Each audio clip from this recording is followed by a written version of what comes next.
So you can keep 2 betel leaf, 1 banana, 1 betel nut, and 1 coin, and you can put that on a plate and offer it to Devi. Keep that in front of the screen and offer it to Devi every time that you have darshan. You'll see how with this one simple gesture, how your relationship with Devi Parashakti just grows, your connection with Devi grows so much more with this one simple gesture. Now with this, we will be concluding this portion of the program, and we'll be entering into the next segment where we will be understanding some of the revelations made by Devi Parashakti for humanity. As all of us know, Devi has been continuously guiding us and blessing us, has been answering every one of our prayers and healing us during this time. So Devi has revealed many sacred revelations in order to help us, in order to guide us, and in order to ensure that we are safe and protected at this time. One of the most important revelations that Devi Parashakti has revealed are about the 8 methods to protect yourself from COVID-19. So in this segment, we will be exploring each of these methods and understanding the benefits of each a little bit more deeply.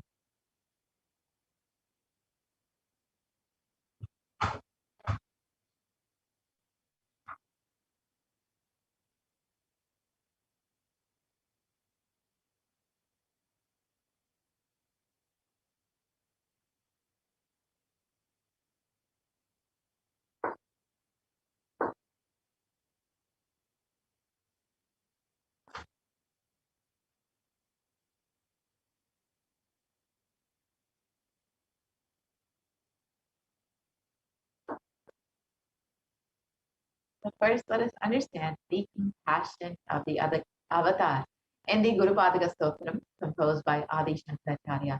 The very first verse describes how the Guru Padaka, the sacred feet of the Guru, is the boat that helps us cross the Ananta Samsara Samudra, the seemingly endless ocean of samsara or suffering.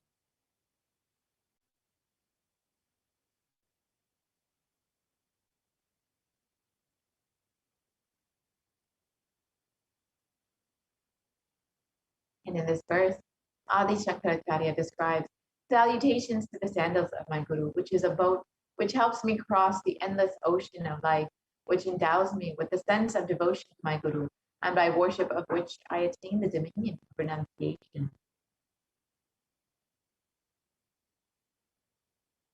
Many of us have been feeling stuck in the same stormy and raging ocean, being unable to navigate ourselves and lost in the overwhelming vastness of the suffering that surrounds us during the Great Deluge. Our loved ones are dying due to the pandemic. Our homes are being destroyed due to natural disasters. Social institutions are crumbling, and the whole of this humanity is in a desperate and dire need of hope.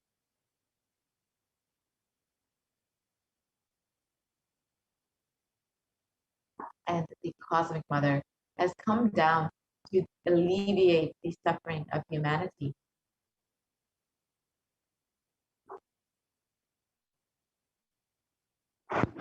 It is at this time that the Supreme Pontiff of Hinduism, the incarnation of the cosmic superconsciousness, has having out of his love and compassion, having taken the spiritual responsibility for the superconscious breakthrough of the whole of humanity, is manifesting Devi Parashakti, the cosmic mother, in guiding and healing the whole world, as literally the boat that sails us through the Salaya, the cosmic deluge.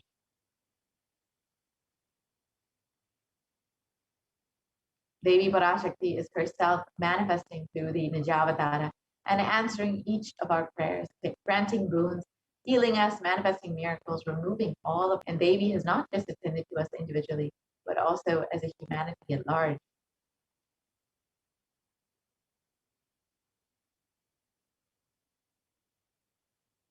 Devi Parashakti has guided the whole of humanity in the form of revelations of profound sacred secrets of Sanatana Hindu Dharma, and by showing us the future regarding global issues, the COVID pandemic, natural disasters such as fires, floods, and more, and even the twisted human conspiracies and underground wars which have not surfaced common knowledge as yet.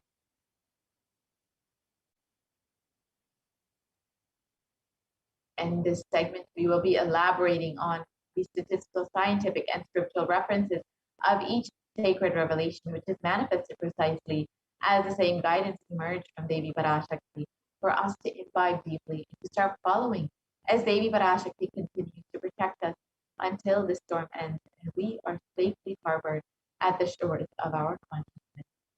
Now, let us listen to Devi Parashakti's revelation on the 8 methods to protect yourself from COVID-19, as all of us have been affected in one way or another, directly or indirectly, by this ongoing pandemic.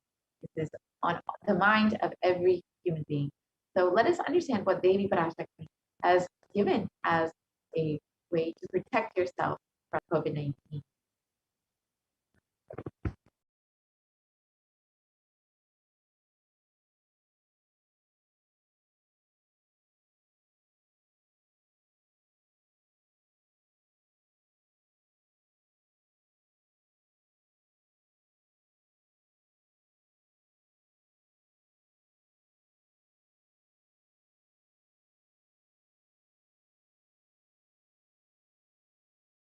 Parashodasi Meenakshi, Parameshwari Meenakshi, Parashakti Meenakshi, இங்கு எழுந்து அருளினோம் எல்லோர்க்கும் ஞானமும் தன்மையும் தந்திட நன்மையெல்லாம் அளித்திட நாமே வந்தோம் இங்கு. கைலாசத்தின் சுவாமினியாய் பரமசிவன் கிரகத்திருந்து நம் அனுக்கிரகத்தினால் நித்யானந்தன் விக்கிரகமாய் மலர்ந்தோம். உங்கள் எல்லோருக்கும் நல்லதை செய்திட, நன்மையை சொல்லிட, தர்மார்த்த காம மோக்ஷம் எனும் புருஷார்த்தங்கள் நாளும் பொங்கி மலர்ந்திட வந்தேன் இங்கு. மாந்தர்கள் கொடுந்தொற்று கொரோனா கண்டு அஞ்ச வேண்டாம். 8 வழியின் மூலமாகவும் எண்ணத்தில் தியானித்து என்னை பிரார்த்தித்தல் 1, சமூக வலைதளங்கள் மூலமாய் என்னை சரணடைதல் 2,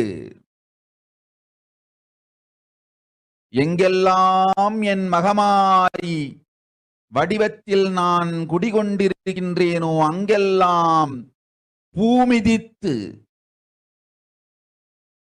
என்னை வழிபடுவது 3, நெஞ்சில் மஞ்சள் தடவி வேப்பம் சாரருந்தி தினந்தோறும் என்னை தியானிப்பது 4, நிர்விகல்ப நிலையிருந்து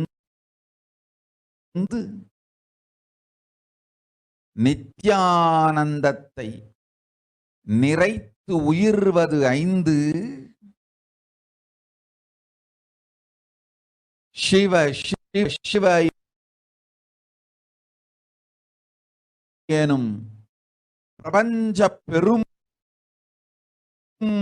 நாதத்தை அஜபா ஜபமாய் நிகழ்த்தல் 6, நிறைவான பூரண மனத்தோடு வாழைப்பழத்தோலும் வெங்காயமும் குதிகாலில் வைத்து பத்திட்டு நித்திரையில் அடங்குவது 7, பூரணமாய் பரிபூரணமாய் அருணாச்சல ஸ்மரணையில் நினைப்பும் மறப்பும் அருந்த உணர்வு ஸ்மரணையில் அகம் அகம் என ஸ்புரிக்கும் அருணாச்சல ஸ்மரணையில் ஆனந்த ஸ்புரணத்தில் இருப்பது 8 எனும் 8 முறையிலும் என எண்ணியோர் அத்துணை பேருக்கும் இல்லை கொரோனா கொடுந்தொற்றின் தாக்கமும் கொரோனா கொடுந்தொற்றின் பயமும் கொரோனா கொடுந்தொற்றின் மயக்கமும் வாழ்வீர்கள் வளத்தொடு நல் ஞானம் யோகத்தொடு நாமே நிம்மோடு நானே நீயாய் நீயே நானாய் நல்வாழ்வு வாழ்வீர்கள். எட்டில் ஒன்று செய்தாலும் கொரோனா உங்களை எட்டவிடாது காப்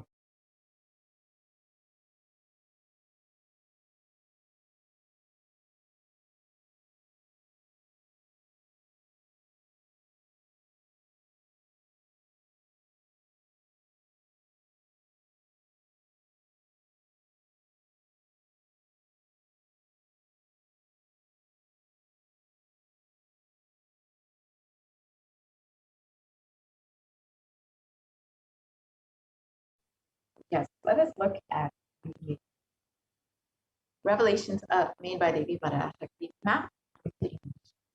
Oh, humans, don't be scared of the deadly infection corona. Through these 8 ways, praying and meditating on me, surrendering to me through social media, wherever I am residing, worshiping me by doing the fire walking, applying turmeric in the chest, drinking neem juice, and meditating on me every day, being in the unclutched state, filling with eternal bliss.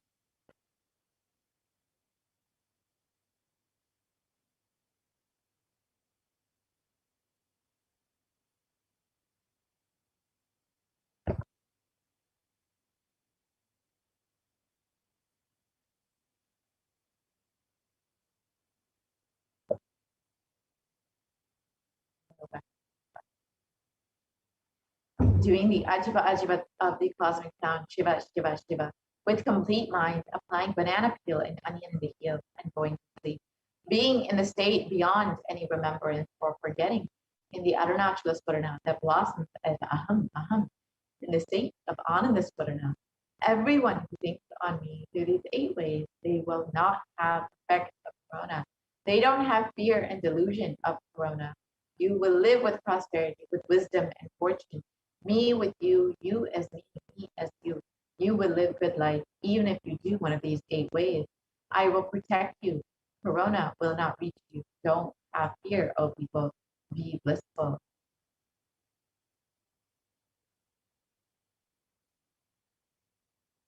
In the above revelations, Devi Parashakti has revealed the 8 methods to protect all of humanity from COVID-19. We are now going to explore each of these methods and understand the benefits of each method revealed by Devi Parashakti.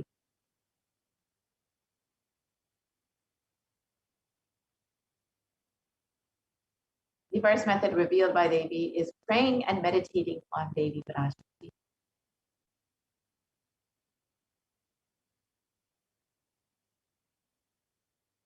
So science has extensively studied meditation, and Healthline has listed out some of the science-based benefits of meditation, which includes reducing stress, controlling anxiety, promoting the emotional health, enhancing self-awareness, lengthening the attention span, and it may also reduce age-related memory loss. It can generate kindness.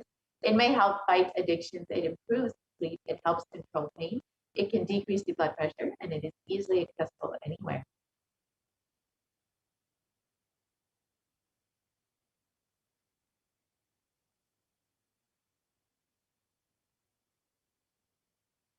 So a study conducted by the Cambridge University Press reiterates the necessity of meditation during times of crisis such as COVID-19.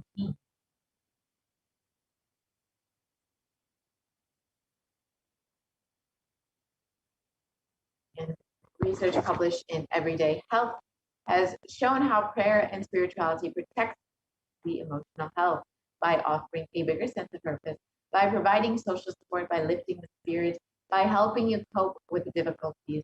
And a September 2015 report published in Health Psychology found that when researchers followed 191 people with congestive heart failure for 5 years, they found that those who reported feeling spiritual peace and who also made some healthy lifestyle changes were significantly more likely to live longer than their peers.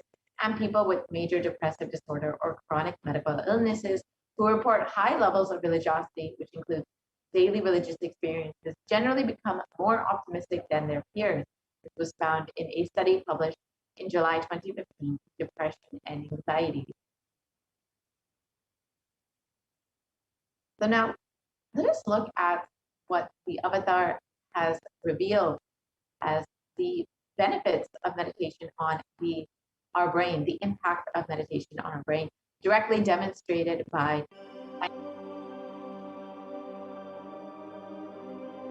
Nithyananda participates and encourages scientific researchers to derive evidences for meditation and healing through meditation.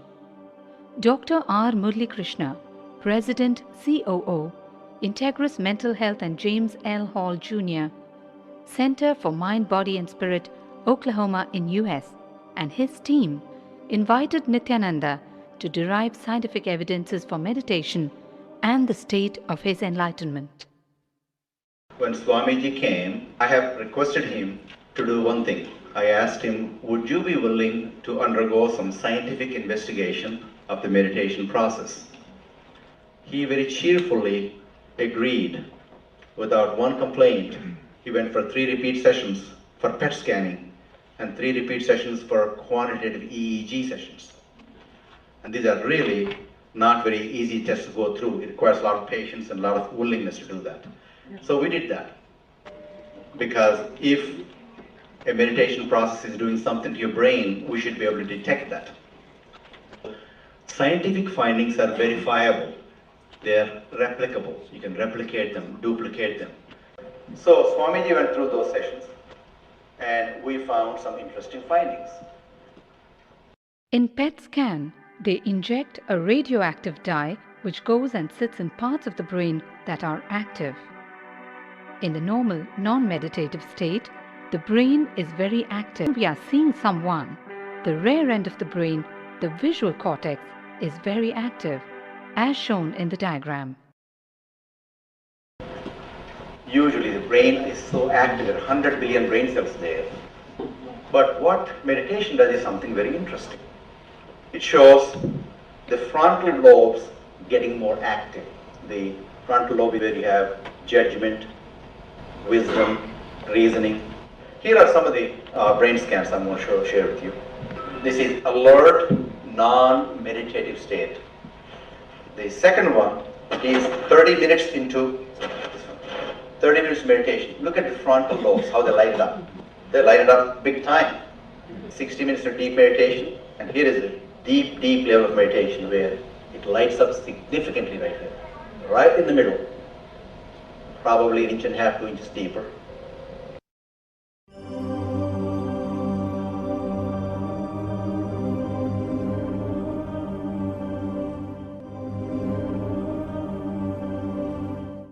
What's interesting was, Swami was inside, and that's the last part of that one. See that light right here? So what's interesting was, I've never seen that before in my life. So the other parts I've seen may not be to the extent that Swamiji showed, but this is something interesting.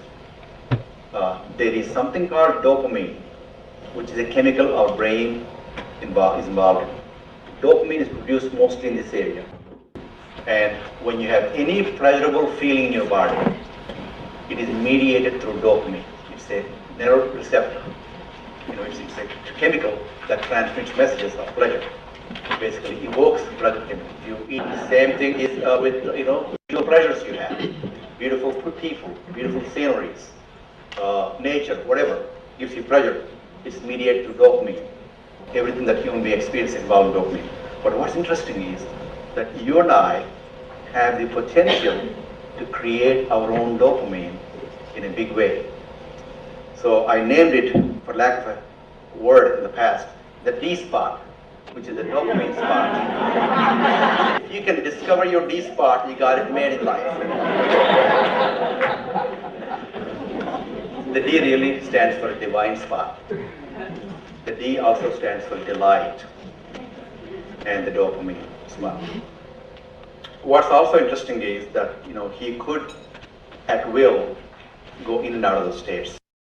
Those are some of the findings I want to share with you. There's so much more talk about physiology of mind and brain and the body.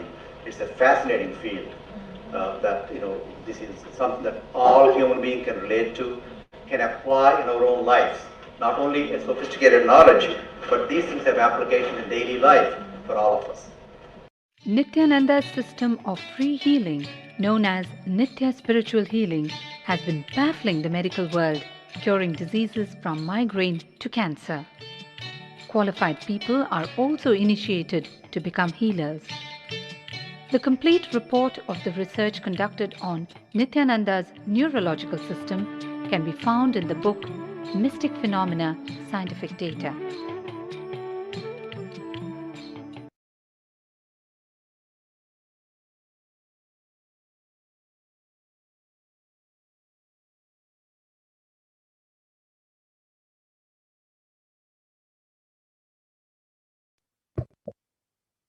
Now that we have understood the impacts of meditation on our brain, let us now look at prayer and how prayer can be stress buster as revealed by the 3-month book.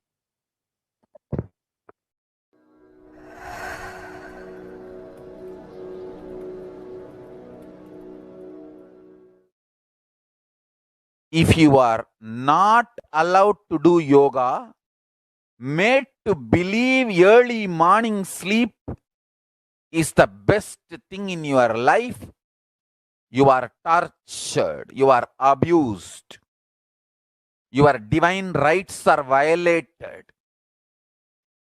If you are constantly inspired to do yoga early morning, Brahma Muhurta time, and everyday puja, sit that 30 melt down by feeling connection. Understand, nothing can be compared to prayer to bust your stress. I tell you, prayer is the best stress buster. Deep feeling connection and tears rolling in your eyes and melting down. Prayer to Paramashiva. Intense yearning, Vyakulata, talking to Paramashiva, relating to Paramashiva. Nothing can be compared to that to bust your stress. I tell you, every day puja is an ultimate recharging experience. If you do everyday puja,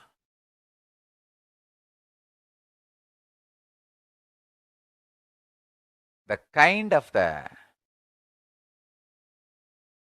stress-free life you will live, your whole biological clock will be aligned to Kailasa. I tell you, I have seen who have the habit of Nitya Puja live long. Not just long, happy. In my whole life, it is Nitya Puja, Puja, that gave me all the best things of life. Everyday puja,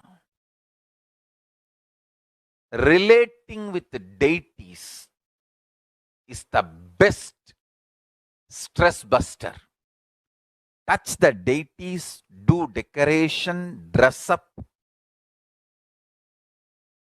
Even now, my best time of the day is when I sit with my deities. When I sit with my deities, dress up the deities, jewel them, spend time with them, talk to them, intensely pray, deeply connect and pray. Understand?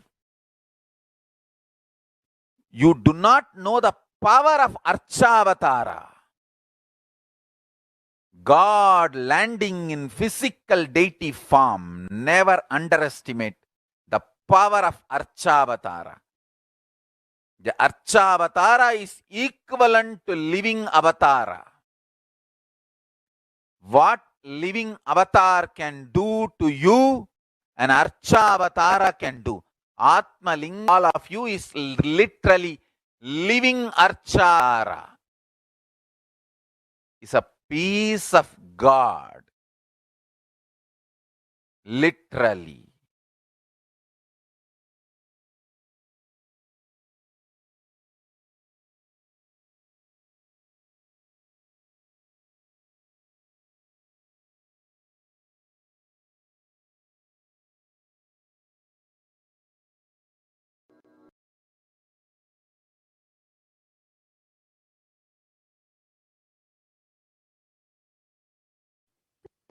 Yes, let us look at the next method revealed by Devi Parashakti.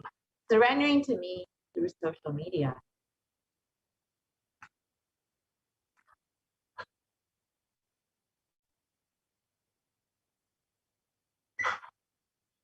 So you can connect with Devi Parashakti media platforms in order to ask your prayers and be blessed by Devi Parashakti. So you can connect with Devi via YouTube. So you can visit Kailasa's HDH Nithyananda YouTube channel and go ahead and join as a member of the channel. And once you've done that, you can ask your questions in the live comment section during the live Parashakti Akashic reading.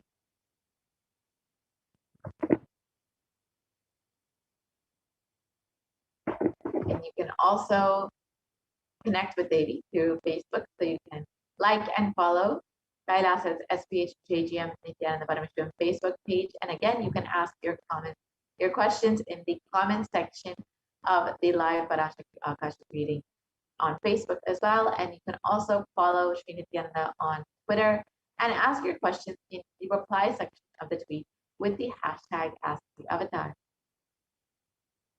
You can also follow Sri Nithyananda on Instagram and ask your questions via Instagram and the comment section of the photo. And lastly, you can ask your questions via WhatsApp. So you can go to kailasa.org and you will see the WhatsApp chat box that pops up on the side, as you can see here, and you can ask your questions there to Devi Parashakti.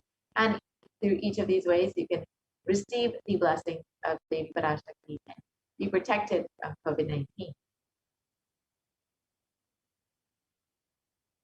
So now let us watch a short clip of Devi Parashakti blessing people. காளியின் ஆட்டத்தை ஆனந்தத்தை ஆனந்தத்தொடு ஆடிய ஆட்டத்தை கண்டோர் உயிருக்குளெல்லாம் இறங்கி ஈர்ப்பிக்கச் செய்து மாய மனத்தின் இருளை அகற்றி மாயம் அழித்து மங்களம் தந்து குரு பக்தியும் சிவ பக்தியும் பரமசிவ பக்தியும் பரமசிவ சக்தியும் அளிக்கின்றேன். மனமாயை விடுத்து குரு பதத்தை பற்றுங்கள்.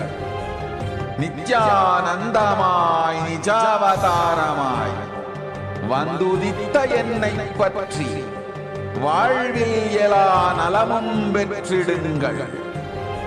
ஓம் ஓம் ஓம். யாதுமாகி நின்றாய் காளி,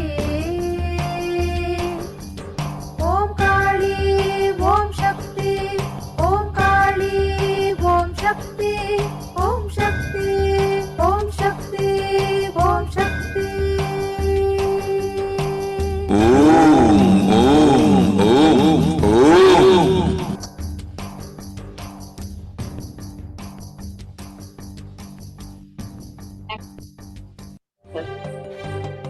Look at the next method revealed by Devi Parashakti.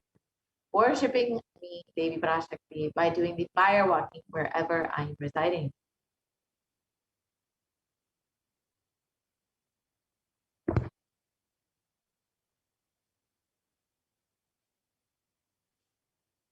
And the Supreme Concept of Hinduism has revealed that fire walking is an alchemy process.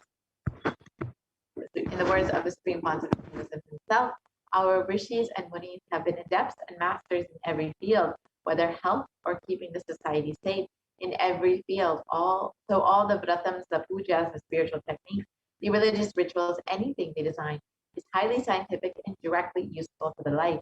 Coronavirus will not affect you at all because that fire walking time, the small blisters you get, just shoots up your whole immunity. That power, the power to protect yourself from any virus or any problem. It's actually a powerful technique.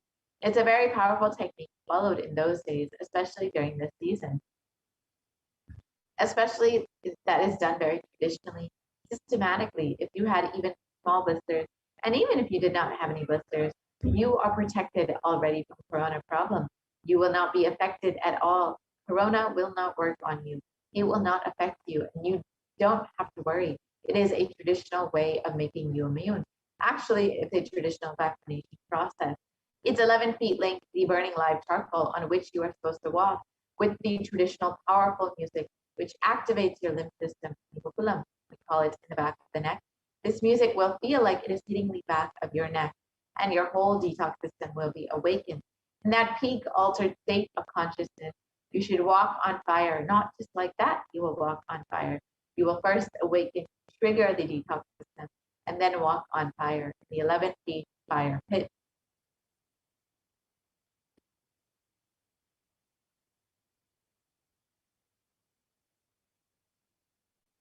If you do for one fire walking, you are absolutely protected from corona. Pray to Mahamariamman and do the fire walking. That is it.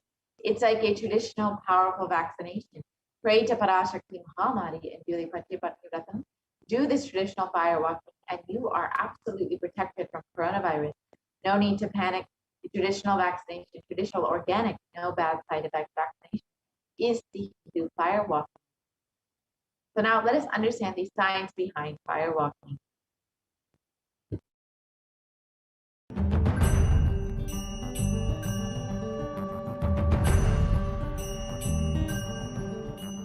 All these transmutation processes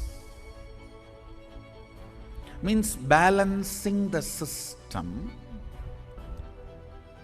and awakening the whole consciousness to your whole body is what I call transmutation processes. Some parts of your body becomes insensitive to the existence because of the job it is doing, like a feet. Because of the continuous walking, it becomes insensitive. Your cheeks, how they are sensitive, they don't become they lose sensitivity to the reality. But for the complete Kundalini awakening, your whole body needs to be alive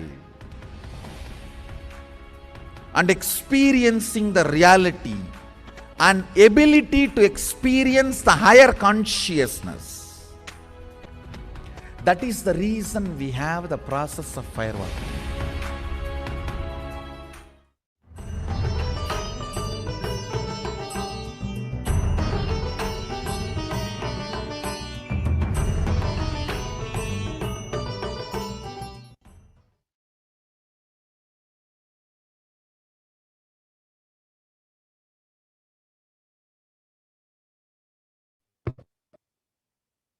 Now that we have understood the science behind fire walking, let us look at what modern science has also understood about fire walking.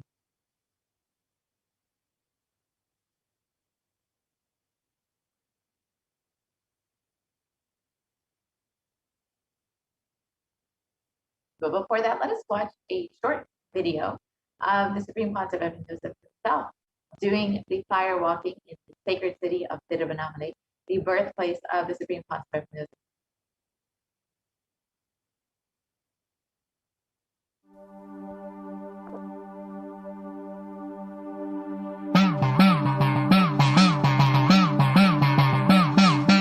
சத்தியம் காத்திடும் உத்தமத்தியே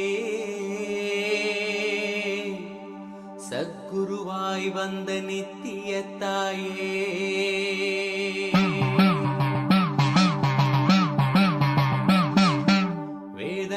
வணங்கிடும் ஆதியும் நீயே, ஜோதிமலையிலே அவதரித்தாயே.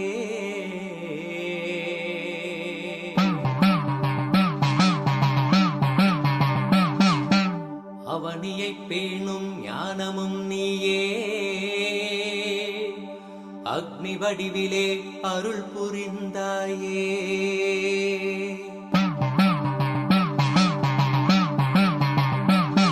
தீனிலே பிறந்தவளே நித்ய ஆனந்தத்தியே நித்யானந்தேஸ்வரி. தீனிலே பிறந்தவளே நித்ய ஆனந்தத்தியே நித்யானந்தேஸ்வரி. கருமங்களை கொன்றிட வந்தாய் நித்யானந்த, தர்ம மண்ணில் வென்றிட வந்தாய். கர்மங்களை கொன்றிட வந்தாய் நித்யானந்த, தர்ம மண்ணில் வென்றிட வந்தாய். தீயினிலே பிறந்தவளே நித்ய ஆனந்தத்தியே நித்யானந்தேஸ்வரி.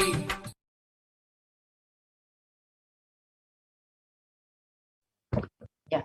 Now let us understand what modern science has understood about firewalking. According to a study conducted by the U.S.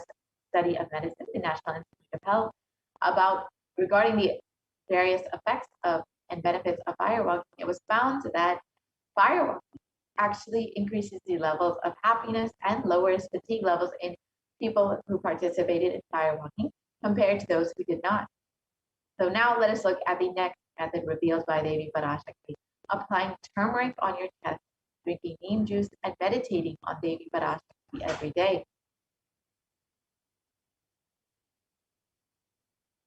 So let us understand the benefits of neem juice as revealed by the Supreme Consciousness.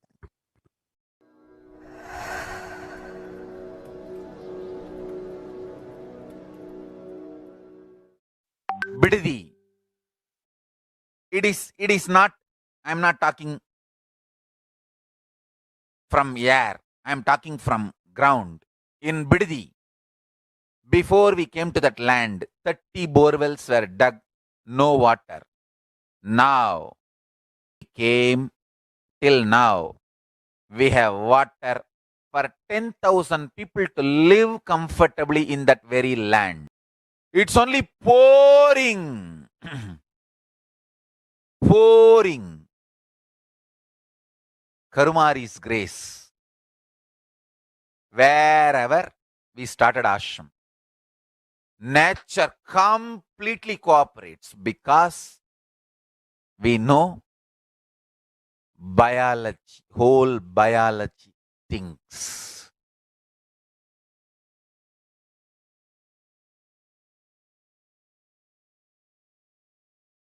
If you are having bitter relationships in your life, just start drinking bitter neem juice every morning. The problem will be solved.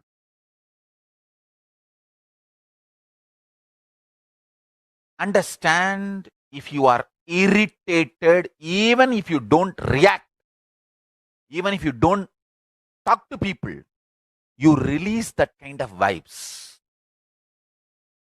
Take Haritaki. You will see you release sweet kind of vibes. Take neem juice. You release healing, compassionate vibes. A woman who applies neem powder and takes bath, who applies turmeric powder and takes bath, is equivalent to Karumari Mahamayi.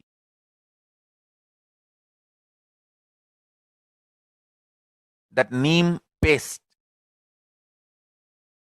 and turmeric powder, if a woman takes bath with that, she is equivalent to Mahamayi. She is embodiment of Karumari because she will be manifesting that same vibes of Karumari.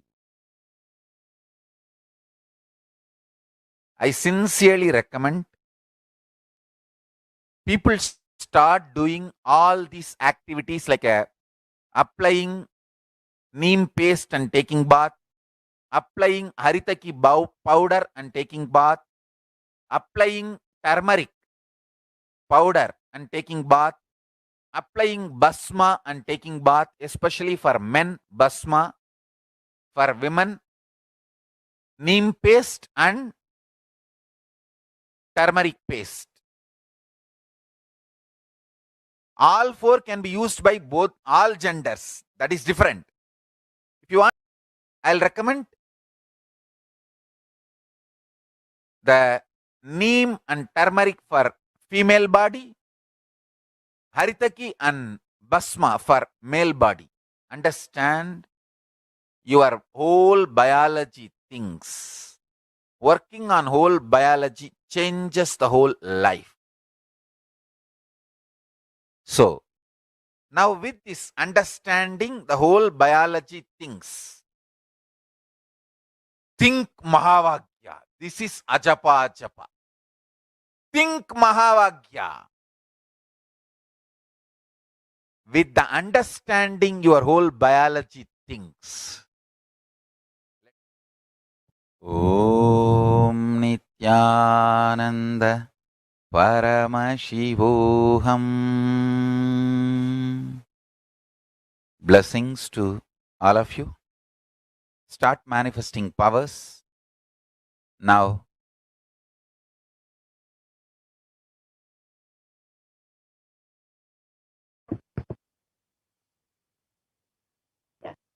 Now that we have understood the benefits of neem juice, let us look at the benefits of turmeric.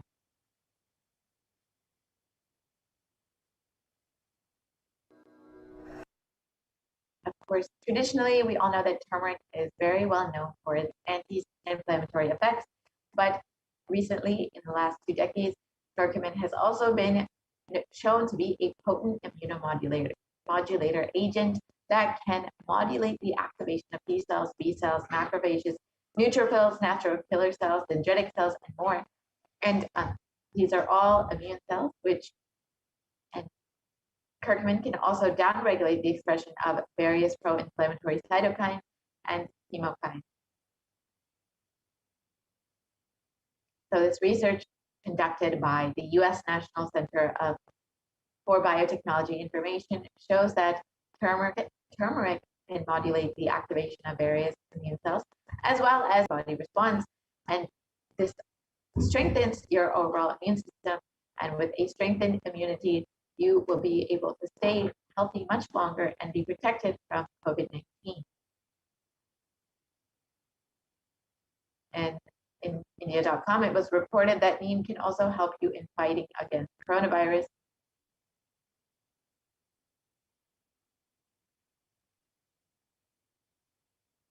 And it was also reported that turmeric and neem are effective against coronavirus, according to a KGM News study.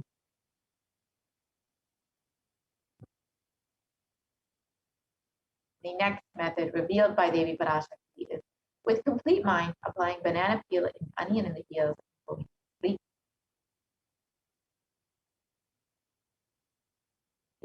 So this is a very simple process. You can just put an onion or a banana peel on the heel, as shown in photo, and you can put a sock over it and go to sleep like this.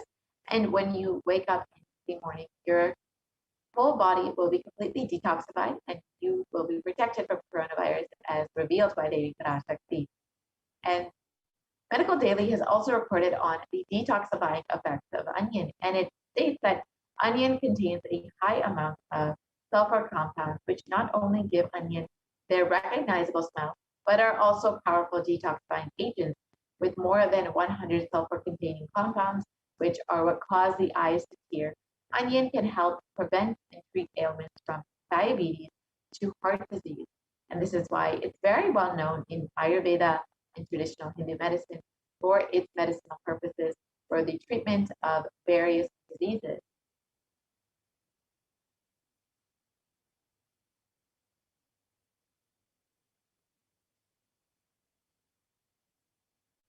And a review published in the Journal of Phytotherapy on the detoxifying effects of onion states that compounds from onion have been reported to have a wide range of health benefits, which includes anti-carcinogenic properties, antiplatelet activity, antithrombotic activity, anti-asthmatic, and antibiotic effects. So now let us look at the next method revealed by Devi Parashakti to protect yourself from COVID-19. Being in the unclutched state, filling with eternal bliss.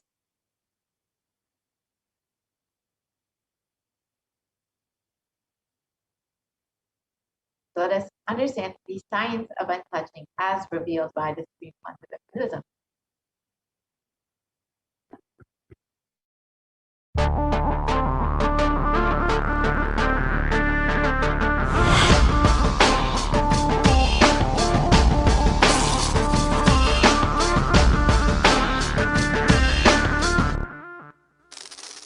The brain is the organ which controls our whole physical being. Once our brain has been imbalanced, it will then transmit that imbalance throughout the whole body. Thought forms are pure energy that have the ability to influence people and everyday events in life. According to science, our brains generate an electromagnetic field which may be measured by such instruments as an encephalograph. This electromagnetic field is generated by the brain every time we think, and as our mind is never still, we may be compared to perpetual power generators. Fear produces nervous disorders. Anger produces headaches and violence. Confused thoughts produce congestion and ill health. Depression causes cancer, tumors, mental diseases, and lowering of the immune system, causing death through own willpower. Our thoughts generate intricate energy patterns which can be detected by sensitive equipment and seen by clairvoyant individuals. These energy patterns are known as thought forms. Surprisingly, thought forms are shaped by the thoughts themselves. Each of us creates hundreds of thought forms every hour and release them into the environment. Although we cannot see them, the thought forms have as real an existence as any other form of energy. Most people can sense others' thought forms, and a continuous energetic exchange happens between people, about which we are usually unaware. This also explains why we sometimes take a sudden liking or dislike to a certain person directly on meeting them. We just catch their vibes. Unclutching is a guide for equanimity and enlightenment. Thoughts are like bubbles in a fish tank. Just as bubbles in a fish tank rise from the bottom, our thoughts also rise in the same manner. When one bubble comes and reaches the surface of the water, the next bubble starts and the third bubble starts. Because the bubbles are rising at high speed, they look like a continuous stream. But our mind is not a continuous stream. There is always a gap between two thoughts. Like the bubbles, we also experience a neutral space between two thoughts. This neutral space between two thoughts is our original state, the pure silence. It is a state of pure consciousness, the state of God. Since the gap or the neutral space between two thoughts is too small, we think all thoughts are connected and form a shaft. But there is always a gap between two thoughts. In the forest of northern India, the hunters trap the birds using a trap. They tie a rope between two trees. The rope is the shaft that we create by connecting two thoughts. In the middle of the rope, they secure a wooden stick. The stick is our mind. The rope is tied at the midpoint of the stick. When a bird comes and sits on the stick, the bird's own weight turns the whole stick upside down. It turns topsy-turvy. The moment it turns upside down and loses its sense of balance, it feels totally shaken and tightens its grip on the stick. It simply holds onto the stick as if its life depends on it. Similarly, we connect thoughts and form a shaft out of it and live in the fear that if we drop our mind, we might be lost. We might lose our identity. Because it is hanging upside down, it thinks, if I unclutch from this stick, I will fall and die. It's similar to the fear that if we start trusting that we are unconnected, unclutched, independent and illogical thoughts, we might be lost. If the bird lets go and relaxes, it may flutter to balance for a moment or two. When it leaves the stick, maybe for a few seconds, it will fall, but then it will adjust itself and start flying. In the same way, we hold on to whatever we think is our identity and security, our education, our mind, our life, our relationships, or our bank balance. Ultimately comes to remove the stick, that is, our identity. Just like the bird, we don't realize that if we drop our mind, at that moment we can become a Paramahamsa. That very moment we can be liberated.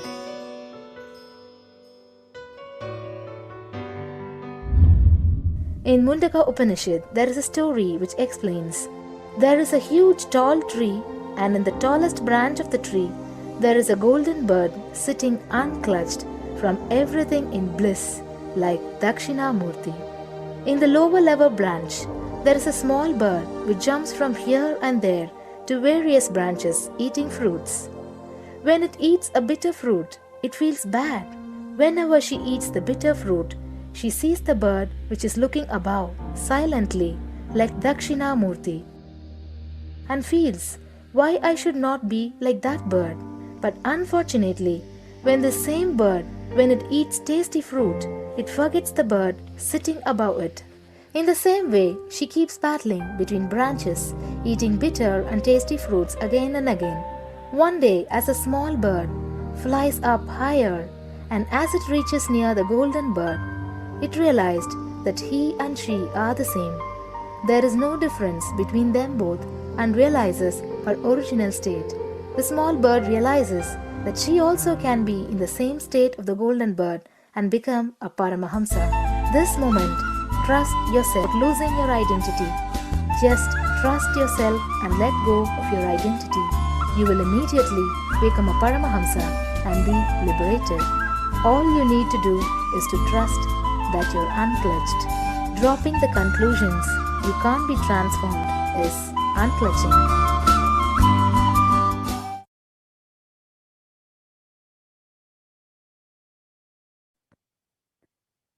Yes, now that we have understood the science of unclutching, you can take a few minutes in your day to practice beautiful science of unclutching.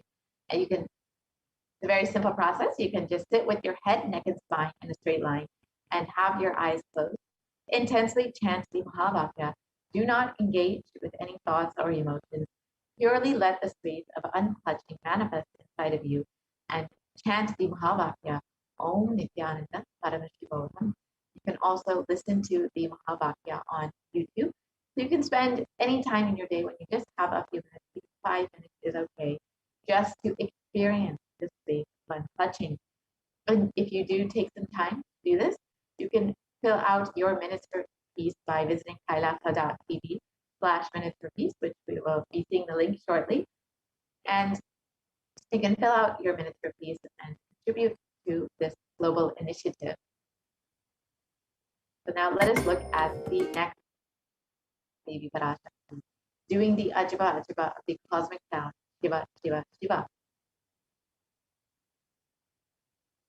And a study conducted by the U.S. National Library of Medicine on the benefits of chanting clearly establishes how doing the Ajiba Ajiba, the chanting, has a direct and positive impact on the physical and mental well-being as well. The study correlates the chanting of the Ajiba Ajiba, the vagus nerve stimulation, to the treatment for depression and epilepsy.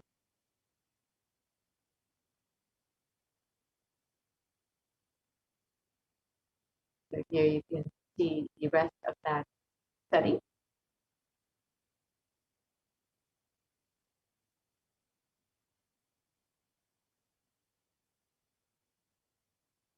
And another study conducted by Dr. Masaru Emoto establishes how human intentions, words, and thoughts can actually change the molecular structural formation in water. This research clearly depicts how water, when exposed to positive sound vibrations, the molecular formation in the water becomes a very pleasant formation, whereas when exposed to negative sound vibrations, the water molecule becomes disfigured, distorted, and disintegrated. So in the next slide, we will be seeing the photos of water when exposed to positive sound vibration. Words like compassion, thank you, wisdom. You can see how the water forms this beautiful snowflake-like structure. Whereas when the water is exposed to negative sound vibrations, like heavy metal music, or words like "I will kill you, you fool," the water molecule becomes completely disintegrated, disformed, disfigured, as you can see in the lower photos. So you can imagine what happens inside of your own body, which is composed of up to 60% water, when you chant the Ajabajba, the chanting of the sacred cosmic sound. So if you do practice unclutching for the Ajabajba, you can sign up your minutes for peace at kailasa.tv/minutes for peace. The link is projected here. And the Supreme Council of Hinduism has explained that if 10,000 people can do this just for 3 months, we can give such a powerful, super conscious breakthrough to the whole of humanity, because all of us are interconnected. We are not all islands. These are all fundamental truths. When you start unclutching, Kailasa starts experiencing the joy, the bliss of you unclutching, and goes to waste in this cosmos. So you can go ahead and visit kailasa.tv and sign up your minutes for peace.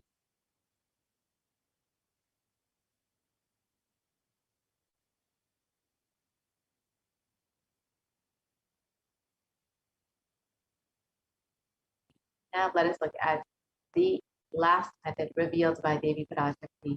Being in the state beyond any remembrance or forgetting, in the Arunachala Swarana that blossoms as Aham, Aham, in the Ananda Swarana. So just being the constant remembrance of the divine, neither having to actively remember nor forgetting, but just being in that constant state of oneness with the divine. When you are in this space, you will be completely protected from coronavirus. So each of these methods revealed by Devi Parashakti is independently powerful enough to protect you from COVID-19. You could practice any one of these methods and be rest assured that you will be absolutely safe from COVID. Now, Devi Parashakti revealed that one of the earlier methods that Devi Parashakti revealed is praying and meditating upon Devi. So the easiest way to do this is just offering your love and gratitude to Devi, offering your to Devi Parashakti. And in this next segment, we will understand some of the ways you can offer your love to Devi through the offerings segment, which we will be entering into shortly. And recently, Bhagavan Sundareshwara revealed that an offering is when you even have the intention to make an offering, when you have the intention to offer your love or gratitude to the divine, it is only because of the grace of the divine, the grace of Swamiji that has happened in your life that you are even having this intention. And you are experiencing this intention because the divine Swamiji is ready to shower upon you, and having the intention to offer is just his grace for you to be blessed with all of the blessings that he is ready to shower upon you. So when you have this intention, you should celebrate it and enjoy the intense devotion that you are experiencing, which is just a gift from the divine. So now let us enter into this offering segment.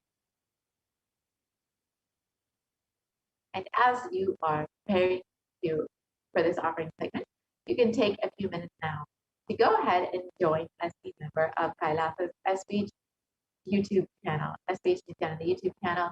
So you can visit Kailasa's SBH Nithyananda YouTube, and you can go ahead and join as a member. The join button is right next to the subscribe button.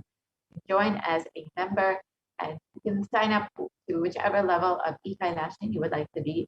And once you join as a member, you will have access to various exclusive content, and you will also have the ability to ask your questions directly to Devi Parashakti, Bhagavan Sundareshwara, and to Swamiji during the live darshan in the comment section of the YouTube video, of the live video.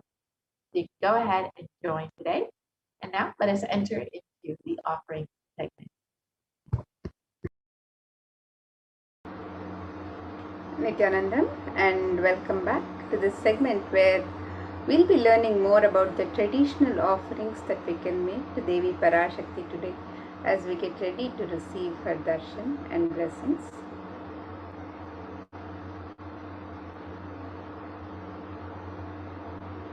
And in the Hindu tradition, the custom of offering our gratitude, an expression of our gratitude and devotion, the token of gratitude and devotion to the divine, is a pure gift of love, devotion, and oneness. The sacred sentiments of the devotee for the divine, and when the divine accepts what one offers, the offering becomes complete. The offerings are not made out of fear or greed, but as a pure expression of the sacred sentiments of the devotee. And when an avatar lands, the offerings are purely a part of the grand Leela laid out only for the purpose of enlightenment.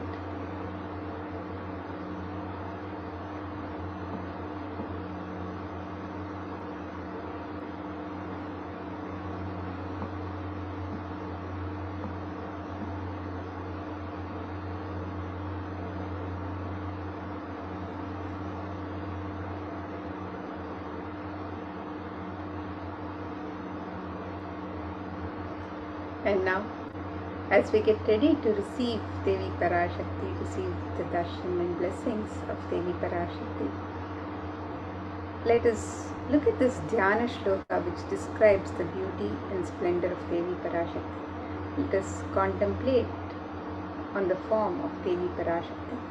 And this verse says, Indu nibhaveda karavahni syat pankajavara japakshara sarayuktam Angahimabhushana vichitravasanam syat Tungamakutojvala manonmani swarupam.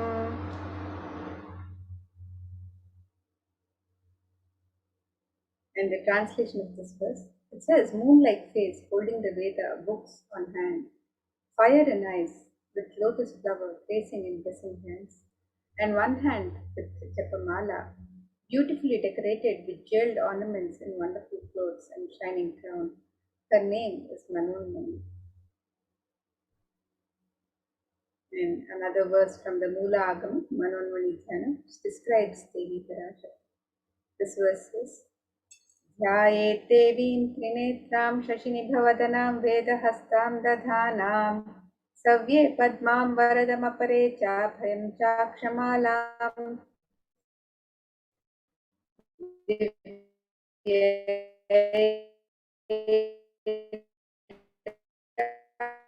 Vibhushitatam Brahmadhivik Pujita Devimeva Manonmanim Pratidhi. The translation is like moon and holding the Veda, lotus, and gracing with blessing and gracing hands. She is wearing beautiful ornaments. She is worshipped by Brahma and other many gods and showers auspicious boons for all actions every day.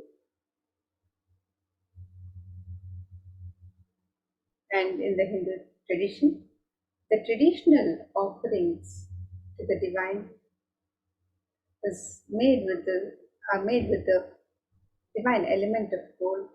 Various rituals are performed with the divine element of gold.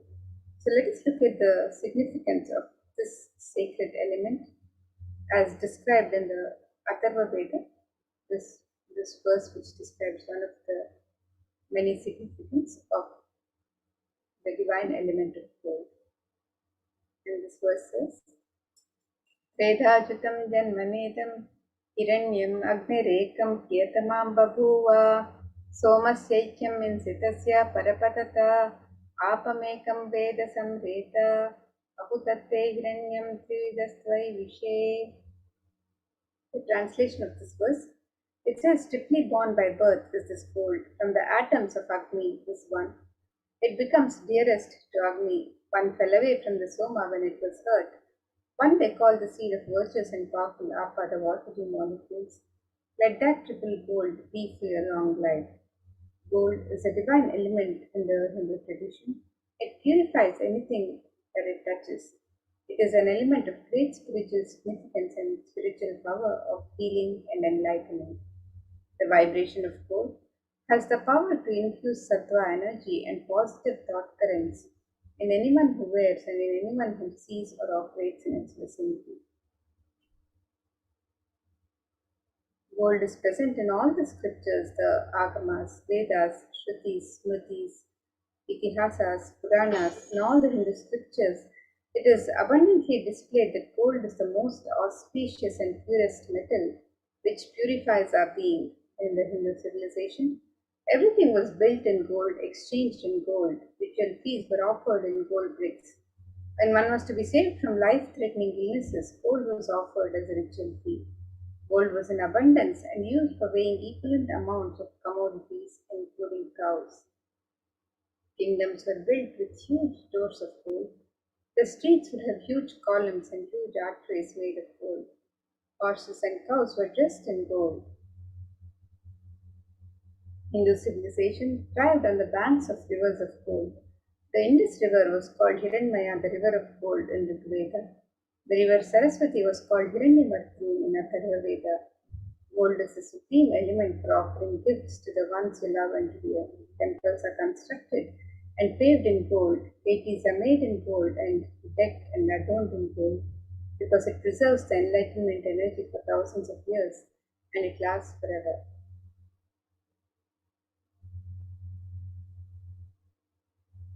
And now, let us look at the various traditional offerings that you can make to Devi Parashakti on the website today. The site is www.kailasamela.com/savas.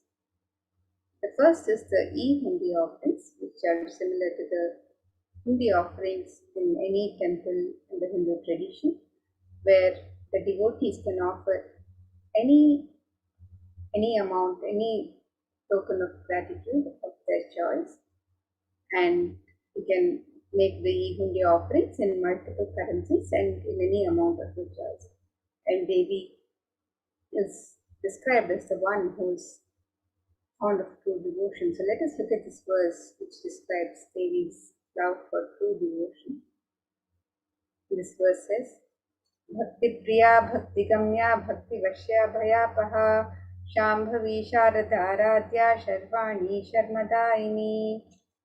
The translation for this verse, it says Devi is fond of true devotion and is realized through true devotion. She can be won over through true devotion and she removes all fear. If there's any fear in the minds of the devotee, Devi is sure to remove that fear. It is stated that Devi likes to be worshipped in autumn. Here it is meant the autumn of our lives. When our thoughts turn more and more inwards, the role of the divine is known and understood clearly. The need for Devi worship then becomes stronger. Shambhavi is the consort of Shambhu, Lord Shiva. Sharadharadhya is the one who is worshipped by Devi Sharada, Devi Saraswati. Sharvani is the wife of Lord Shiva, and the Linga Purana says Lord Shiva is called Sharva in his earth form. Sharmadaini is Devi who bestows happiness on devotees. And today you can offer your gratitude, your token of love and devotion, the Kanika and the e-Hundi to Devi Parashakti by registering on the website www.kailasamela.com/savas, and you can make any offering of your choice, any amount, and in multiple currencies. So you can visit the website and make your e-Hundi offerings to Devi Parashakti as you get ready to receive her darshan and blessings today.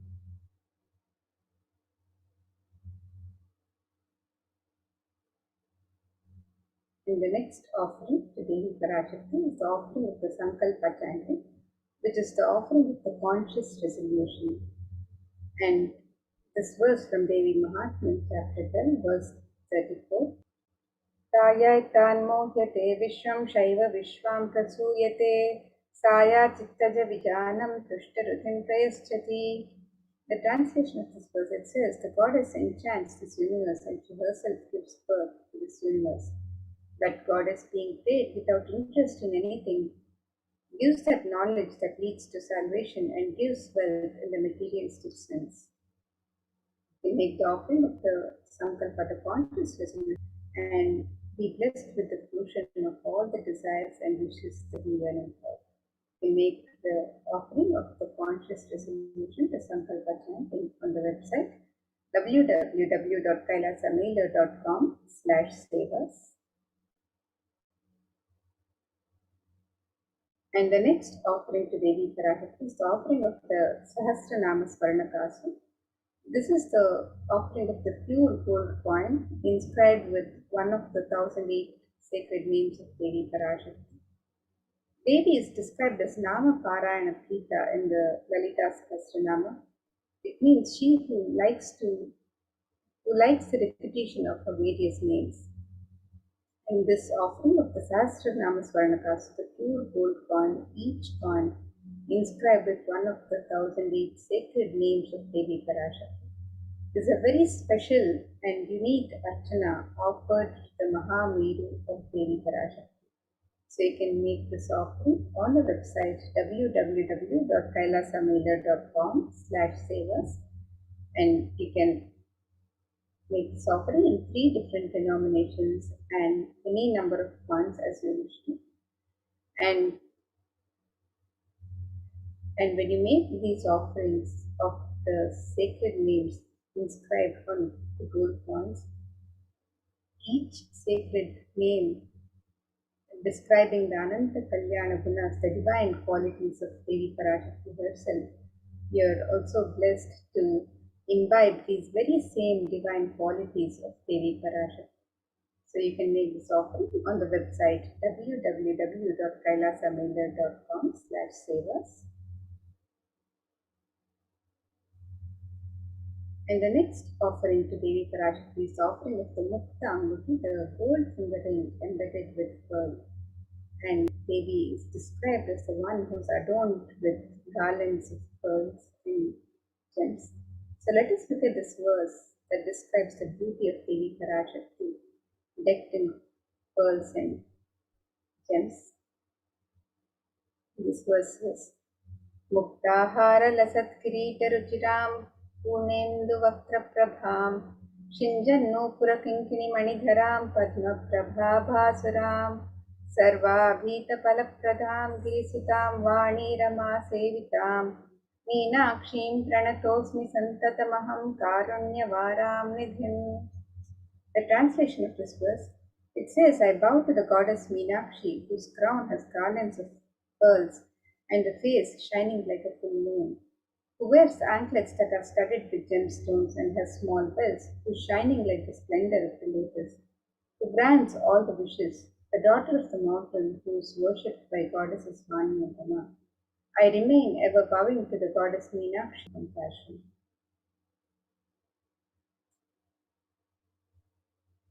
And you can make this offering of the gold finger ring embedded with pearl, the Mukta Anguti, to Devi Parashakti, and receive her blessings to be showered by her pure love and compassion in all your business endeavors. So you can make this offering of the Mukta Anguti on the website www.kailasamailer.com/sevas.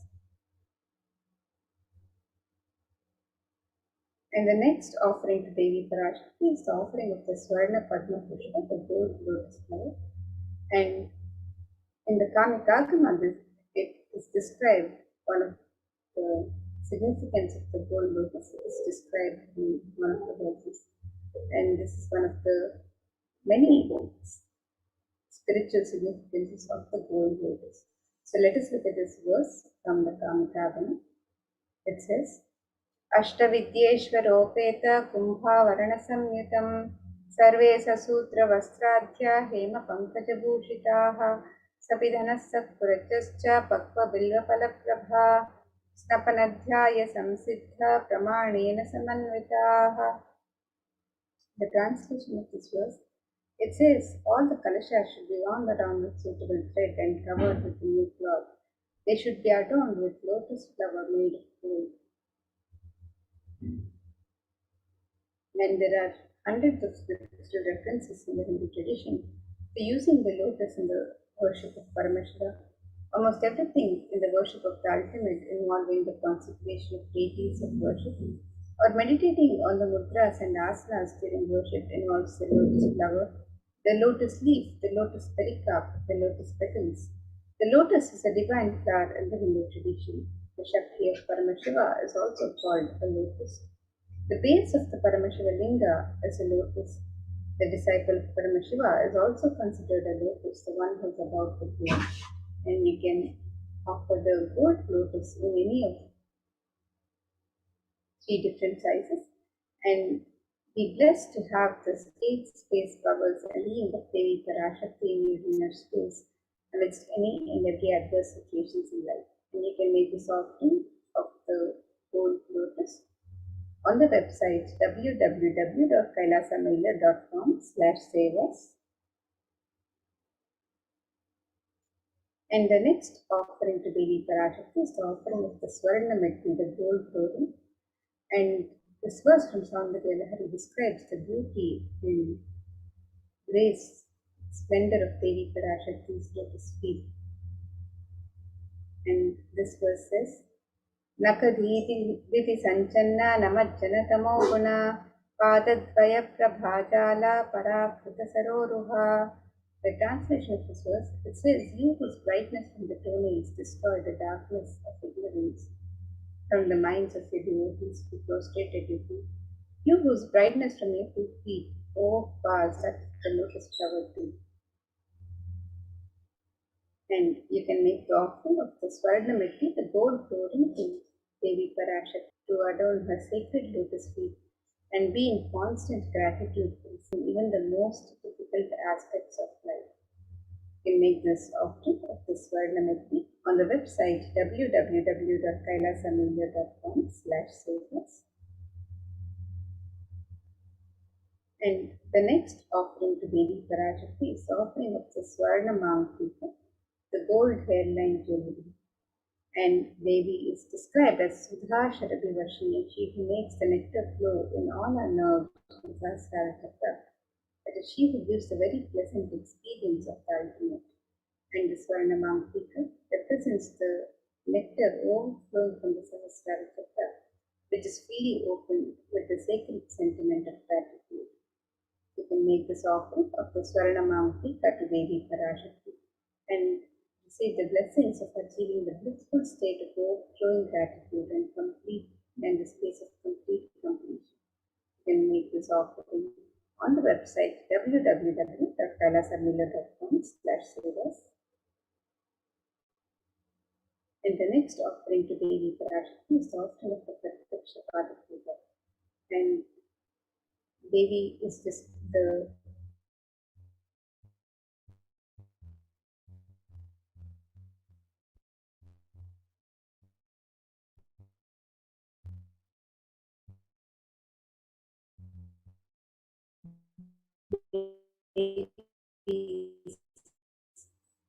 grace of Devi and the illuminous splendor of Devi's story, the devotees prostrating at her feet. Her feet defeat the lotus in beauty.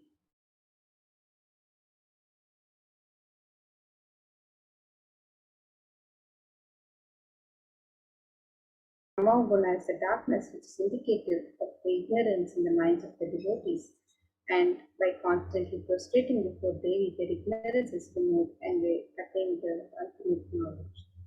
So you can make the offering of the Pratyaksha Pada Puja, which is the traditional offering of the gratitude, the ritualistic offering of gratitude, one of the most sacred offerings of gratitude from disciple to guru.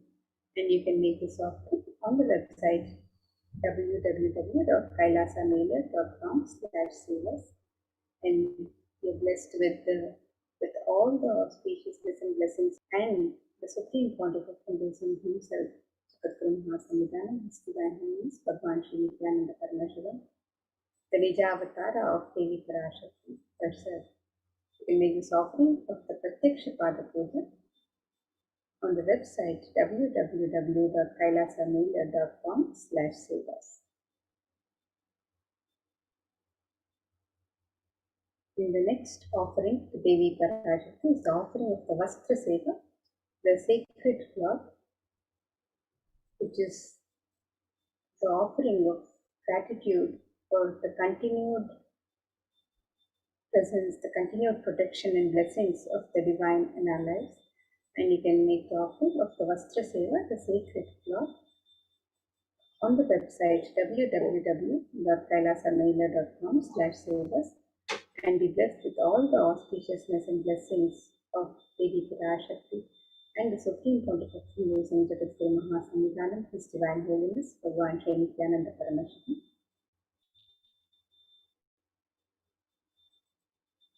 Make the offering of the e-Hindi, which can be offered in any amount and in multiple currencies, and is the summary of all the various traditional offerings that can be made on the website.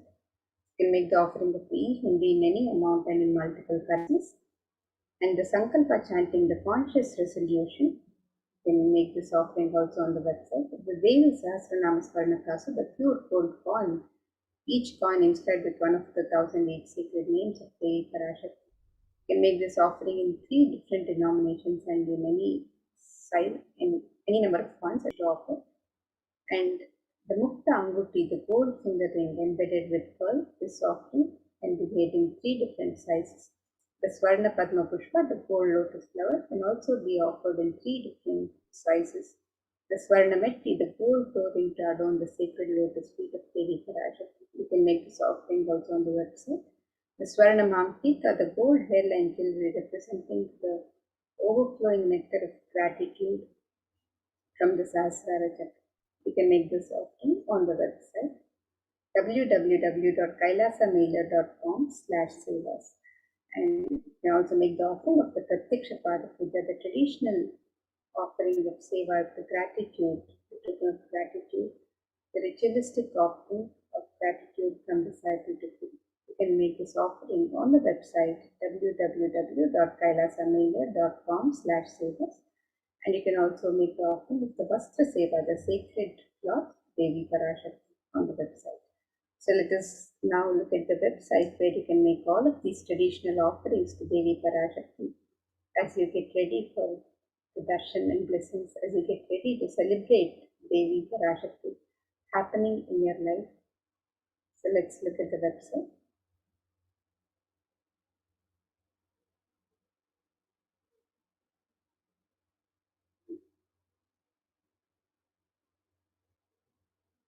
So here is the website www.kailasamailer.com/sevas, where you can make all of your traditional offerings to Devi Parashakti by clicking on the links on step 2 of the traditional ornaments and sevas, and also the offerings of the e-Hindi by clicking on these links on step 2. And if you would like to make an intention to make an offering today, and if you would like to manifest, if you would like to receive the blessings of Devi Parashakti, to manifest your intention into reality, you can fill out the form on the link on step 1. And if you would like to fill out the details, the Sankalpa details to yourself and your family members after making your traditional offerings of ornaments or sevas, you can fill out the form on step 3. So let us look at the link where you can make the offerings of the e-Hindi in multiple currencies. The offerings can be made in US dollars, Australian dollars, New Zealand dollars, Canadian dollars, euros, Indian rupees, Singaporean dollars, Malaysian ringgits, Great Britain pound, and the Chinese yen, and you can make this offering in any amount of your choice.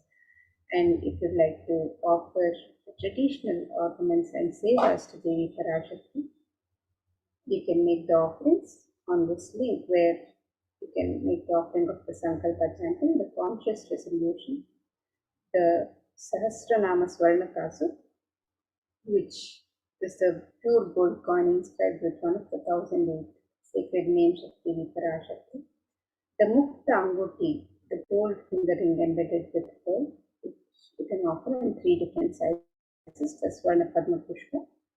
The gold lotus flower can also be offered in 3 different sizes, the Swarna Neti, which is the gold floating drawn on the sacred lotus feet of Devi Parashakti.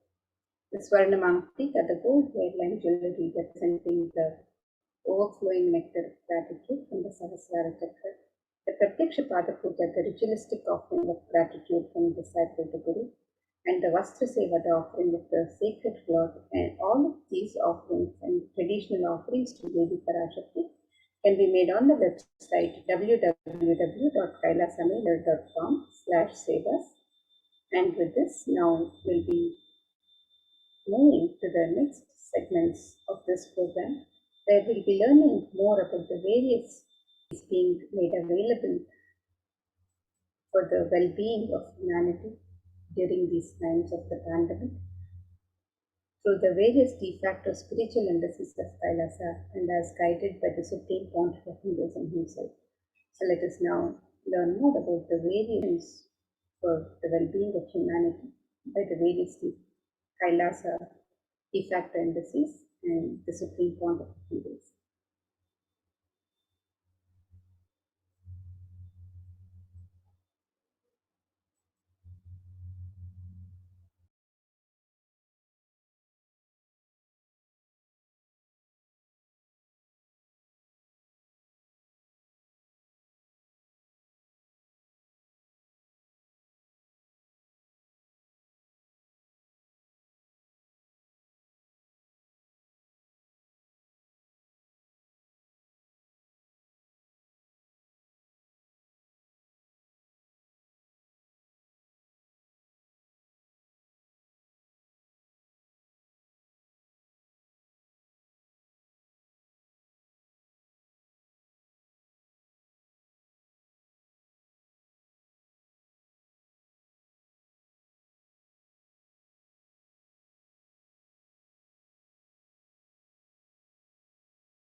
Nithyanandam, everyone. So welcome back to this segment.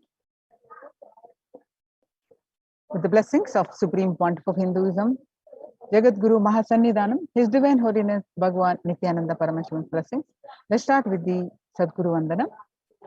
Nithyanandam Paramasugadam Kevalam Jnanamurtim Dvandvatitam Gagana Chadusham Tattvamasya Ekam Nityam Vimalamachalam Sarvadi Sakshi Bhutam Bhavatitam Triguna Rahitam Sadgurum Tam Namami.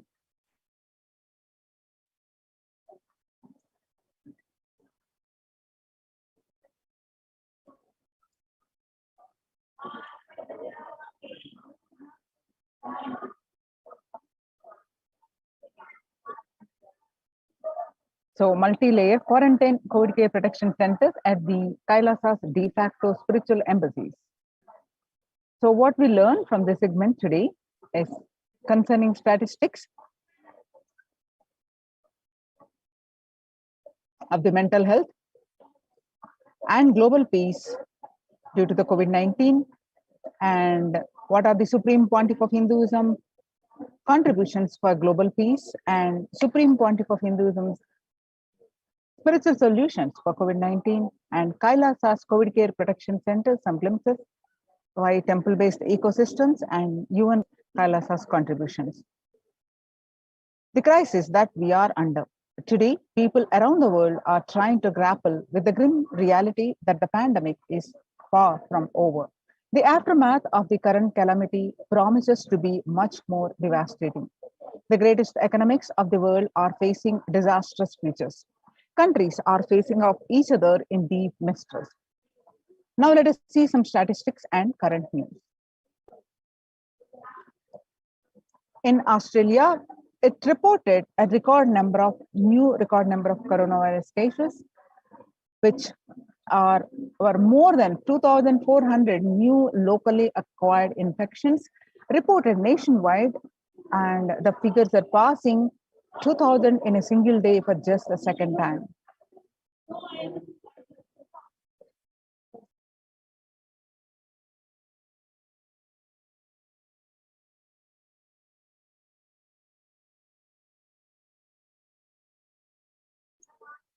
The World Health Organization recently made a big statement about the Delta variant of COVID-19. The COVID-19 has now killed more Americans than the influenza pandemic of 1918 to 19. The coronavirus pandemic has now killed more Americans than the 1918 to 19 influenza pandemic did. The 1918 to 19 flu infected about 25% of Americans and killed an estimated 0.65% with an 675,000 deaths. COVID-19 has infected more than 12% of Americans and killed about 0.2% with 676,000 deaths.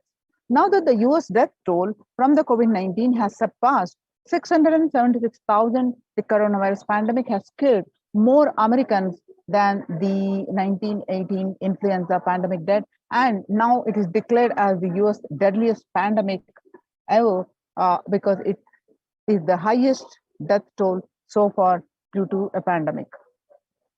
Axios and the Associated Press both reported the grim milestone recently.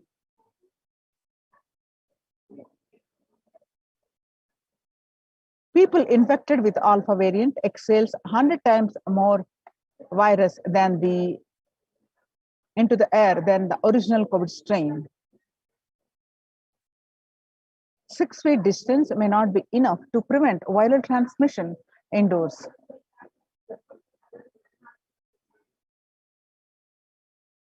COVID-19 Delta variant is still the most concerning, says the World Health Organization experts. In US, the COVID-19 pandemic is nowhere under control in the United States, says the Chief Executive Officer, Mr. Anthony Fauci. He said, right now we are still in pandemic mode because we have 1,000 new infections a day. That's not even modestly in good control. In an interview with Axios, the US has reported 40 million cases of COVID-19 since the outbreak of the virus, with over 4 million infections adding up in the past few weeks. The increase in COVID cases comes as the US administration earlier this month announced that it is planning to provide booster shots of the vaccine as the Delta variant has become more dominant in the nation and is wreaking havoc. This surge in the Delta variant is driven by the low vaccination coverage in many communities across the US, according to the US Center for Disease Control and Prevention. Mr. Fauci says, he said, in a country of our size, you can't be hanging around and having 100,000 infections a day. You've got to get well below 10,000 before you start feeling comfortable. According to the World Economic Forum, COVID-19 made the world less peaceful with the increased violence, incidences, and fatalities after the pandemic. Younger adults are more likely to report symptoms of anxiety and depressive disorders during the COVID-19 pandemic. The average share of adults reporting symptoms of anxiety and depressive disorder, what it was in January to June 2019, in a period of 6 months, was 11%. Now, in just that is before pandemic. Now, after the pandemic, in just 1 month of January 2021, it rose up to 41.1%. Some more statistics confirming the same, that the younger adults are reporting more symptoms of anxiety and depressive disorder during the pandemic. Stress in America, a national mental health crisis. COVID-19 is a significant stressor for most Americans. Nearly 8 in 10, which is 78%, say the coronavirus pandemic is a significant source of stress in their life. Nearly 7 in 10, which is 67%, say they have experienced the increased stress over the course of the pandemic. of the health workers who treated patients during the China's COVID-19 outbreak, 50% showed signs of depression and 45% showed signs of anxiety. Self-reported mental health among pregnant women and new mothers before the COVID-19 pandemic, depression was 15%, and during the pandemic, it rose up to 40.7%. And before the COVID-19 pandemic, the anxiety was 29%, and now it rose up to 72%. Living under stay-at-home orders, 8 in 10 students are struggling with focus on school or work and avoiding distractions. And 55% of all students do not know where to go for help for their mental health. Nearly 82% of women surveyed said their lives have been negatively disrupted by the pandemic. Nearly 70% of the women who have experienced these disruptions are concerned their career growth may be limited as a result. The global economic outlook during the COVID-19 pandemic, a changed world. The pandemic is expected to plunge most countries into recession in 2020, with per capita income contracting the largest fraction of countries globally since 1870. International Labour Organization. COVID-19 is a threat to peace building in conflict-affected nations. The COVID-19 crisis has worsened already fragile situations, more aware than ever of its responsibility to promote peace and resilience in the time of this global pandemic. In India, the Mumbai mayor said the third wave of COVID-19 is already upon Mumbai, pointing to a sudden spike in cases. The third wave of COVID-19 is not coming, it's already here, said the Kishori Padnarkar, adding to that announcement regarding the matter they already been made in Nagpur. Breakthrough infections found in 25% of health staff. According to a study, a little over 25% of health workers were infected with coronavirus despite getting fully vaccinated.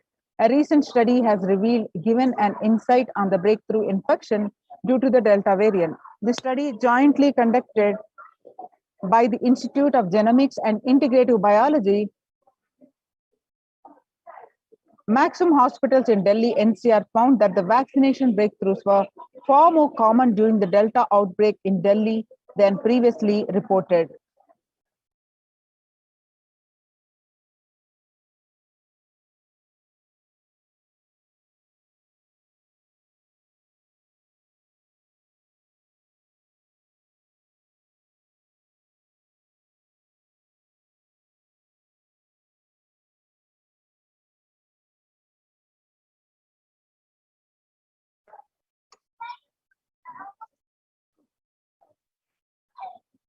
New COVID-19 variant Mu shows signs of vaccine resistance. Now that we have seen the statistics across the world of the COVID-19, which not only affecting the physical health, the fatalities increasing and the violent incidences increasing, it is affecting the mental health and leading to the global, affecting the global peace. So how to cope up with the current COVID-19 pandemic? It is important to address the COVID pandemic, which is seeing another wave, destroying many more lives. And the global COVID virus pandemic has left the whole world desperately looking for answers. Life as it had been experienced even back in February 2020 is no longer recognizable. Drastic change is the order of the day, with people having to redefine their world with new paradigms of economy, society, faith, religion, and health. Blessed are those who have had the greatest fortune to be with the incarnation of Paramashiva, the Supreme Pontiff of Hinduism, in their lives to carry them through this crisis. Join the COVID care protection centers. Register now through the link below, https://kailasa.org/kailasa care.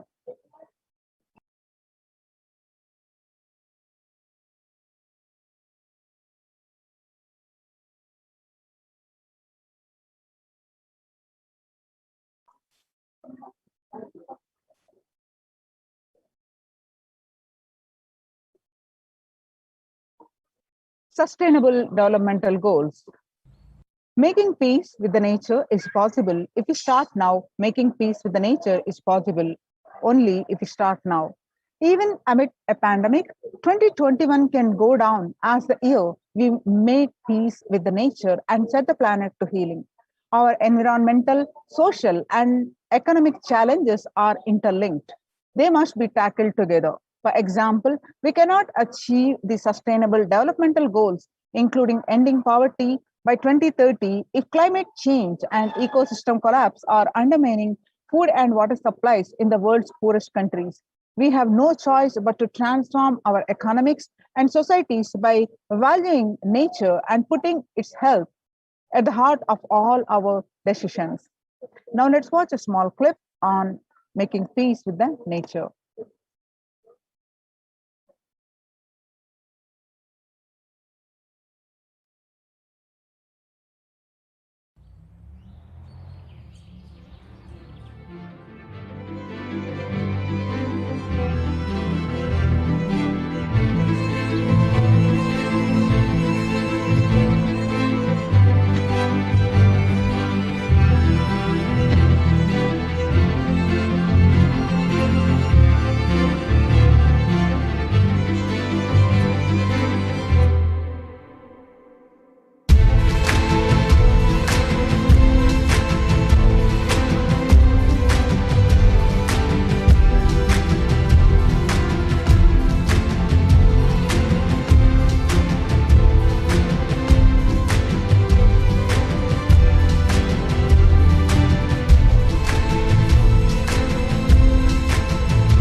World Health Organization Health and Peace Initiative. Health and peace are interrelated. In the words of the Director General of World Health Organization, Dr. Tedros, there cannot be health without peace, and there cannot be peace without health. Amid COVID, we need enhanced international coordination to build peace. Tackling the pandemic and building resilience in fragile states require concerted international action at local nations. As the humanitarian and economic toll of the COVID-19 pandemic continues to grow, so does the risk that this crisis will fuel new conflicts around the world and while stemming prospects for resolving ongoing ones. Stronger health systems and universal health coverage must be a priority. Remarks to the General Assembly special session in response to the COVID-19 pandemic. For the first time since 1945, the entire world is confronted by a common threat, regardless of nationality, ethnicity, or faith. A new social contract between people, government, and private sector, civil society, and more can tackle the roots of inequality with paid taxation on income and wealth, universal benefits, and opportunities for all. Now let us see the Supreme Pontiff of Hinduism's contributions for the global peace. Vedic civilization beautifully describes that yastu sarvani bhutani atmani ivanu pushyati sarva bhuteshu chatmanam tadona vigugupshate. Isha Upanishad verse 6. Global peace is the byproduct of individual bliss. Whenever an individual goes through a spiritual bliss, he manifests a beautiful, peaceful life for him and everyone around him. If he is powerful enough, he moves the whole city and manifest peace. If he's more powerful, he moves the whole village and more, even the whole country. If he's powerful enough, like incarnation, he moves the whole world and manifests peace for them. The individual bliss is the source for the global peace in the level of Om, the microscopic level Om, or the macroscopic level universe. Whatever level it may be, global peace is the byproduct of the individual peace. Now, how do we get this individual peace? The Supreme Pontiff of Hinduism shares beautifully so many techniques. By practicing completion, by practicing unclutching, one can achieve individual peace. So let's listen from Supreme Pontiff of Hinduism of the techniques of completion and techniques of unclutching.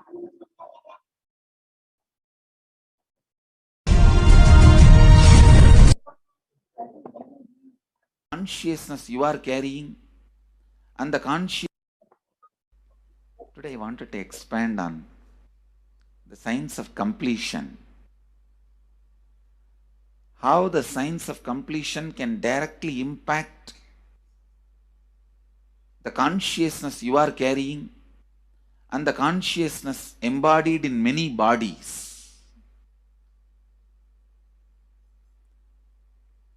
Please understand, the more deeper you go inside you, means more deeper space you go inside you, more expanded you become, more one with everything, more oneness you experience. Because the more deeper you go, the more you experience the unified field of consciousness. Various words are used.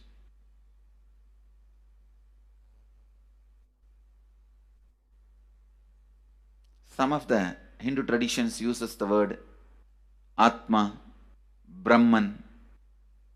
Some of the Hindu traditions use the Nirvana. Whatever word you may use, Atman, Brahman, Nirvana, unified field of consciousness, whatever. But one thing I want to tell you, the deeper and deeper you go in your inner space, you experience the vast oneness.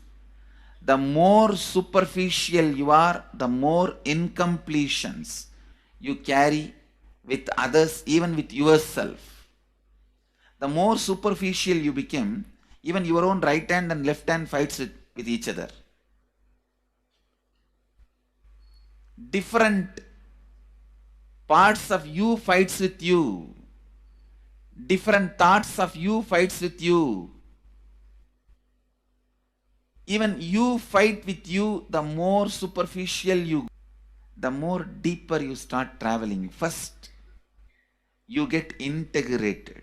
The you fighting with you stops. Then, the people around you get integrated. They fighting with you stops. Completion with yourself, then completion with others, then comes completion with other things, not just living beings, even with inanimate beings. The completion starts happening. Even with a nature, completion starts happening. Please understand, the more deeper you travel, the more deeper you go, the more deeper you settle down, the more deeper you start living. Your cognition expands. Your cognition includes. Your cognition becomes more and more inclusive. more joy, more bliss, more knowledge, more enlightenment. Please understand.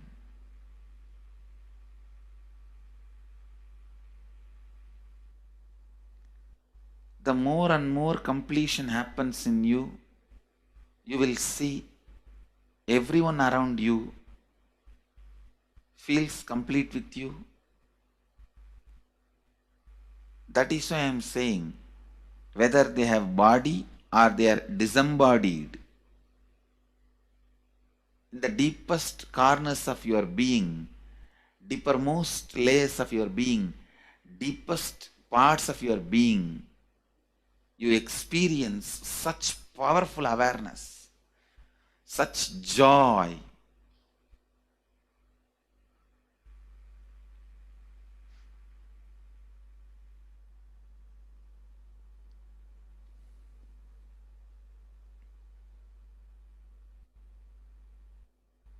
Going into the deepermost corners of your being not only is a joy, it's a power. Because suddenly you will see everybody around you, thing around you, listens to you. It really becomes a vibrant power where the tendency to exploit is not there. Listen, that's a very important thing. Power without the tendency to exploit. Because as long as you feel the other person is separate from you, when you get the power, it will always be used for exploiting. Because the other person is separate from you, then naturally what you will feel? Let me suck all the possible energy, intelligence, time, talent, treasure. But when you feel the other person is your own extension, you will see, you will be showering so much, enriching so much. The power you have will not be exploiting, it will be enriching. I tell you, even if death comes at this moment, I can tell you very clearly, I can face the death directly and tell the death, I have enriched every human being more than what I received from anybody. I have given to every human being whom I met in my life more than what I received from them. My accounts is clear. I am ready. Come on, let's go. My accounts is clear. I don't have debt. No credit card money to be paid, loans to be paid, no debit card, no credit card. My accounts is clear. Understand, when you feel everyone is your extension, the power given to you, the power you gain, see, any living is power. Powerful way. Even in that, you will become powerful. So any lifestyle you choose, you will get power in that field. Whether it is exploiting or enriching, murdering or raping or go on serving. Whatever lifestyle you choose, living is power. When you go into the deepermost core of your being and start living based on compassion, I tell you,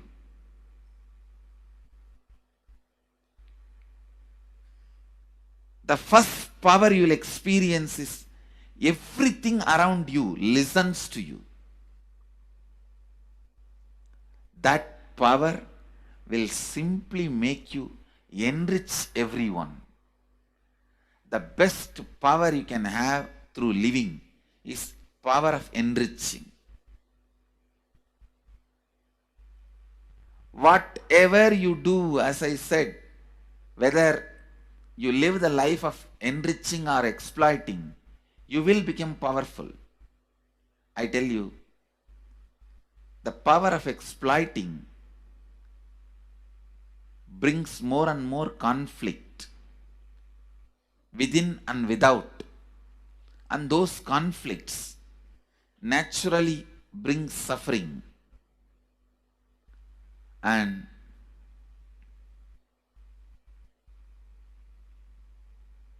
the power of enriching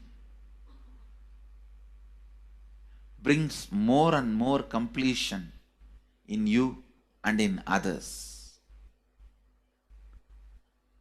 This full month, Nithyananda Sangha all over the world. The other day I was seeing, we have officially presence in more than 50 countries. As devotees, group of devotees, we have presence in 100 countries. All over the world, we are going to celebrate this whole month for Global Peace Month, impacting global peace. All of us this whole month will live completion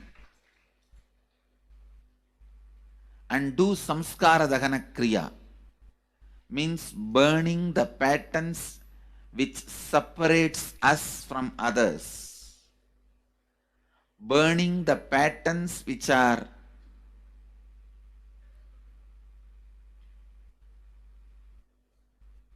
constantly keeping us in a superficial level. All over the world, we will be doing samskara dahana kriya, burning our patterns and leading us to more and more completion. And we also have special 3 Nitya Dhyana Yoga program teaching people science of completion and facilitating samskara dahana kriya. This month, 20th, 21st and 22nd,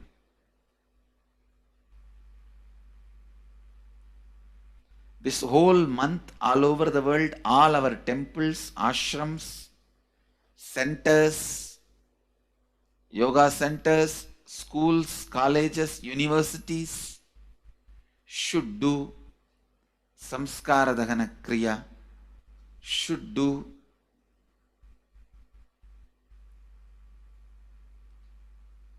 the practice of burning all the incompletions and conflicts, bringing more and more peace inside us and outside us, spreading peace. This whole month, let's impact global peace. Let us really contribute to the global peace, not just talking about it. Let's do it. Let's do it. Not just talking about it. Let's do it.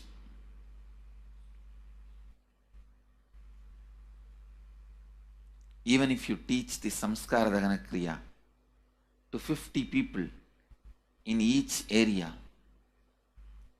each place where we have centers, ashrams, temples, two-way centers, yoga centers, even 50 people, each Tanidar teaches, enriches them with this science. The amount of suffering and negative waves, negative vibes reduction can contribute so much to the world. Please understand. One positive person can burn millions people negativity. Experientially, with evidence we proved, one positive person has already burnt at least 20 million people's negativity in last 10 years and brought peace. So each one of you, if you stand up as one positive being, one authentic, responsible, enriching being,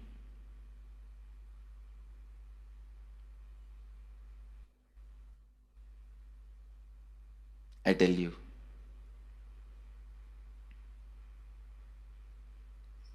we can do so much to the world. It will be better place than the time we entered. When we leave, it should be better place. That's all. When we leave the earth, it should be better place.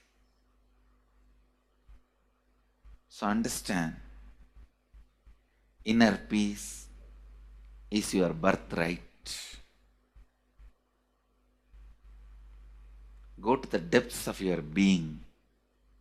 Bring more and more completion into you. Completion with others.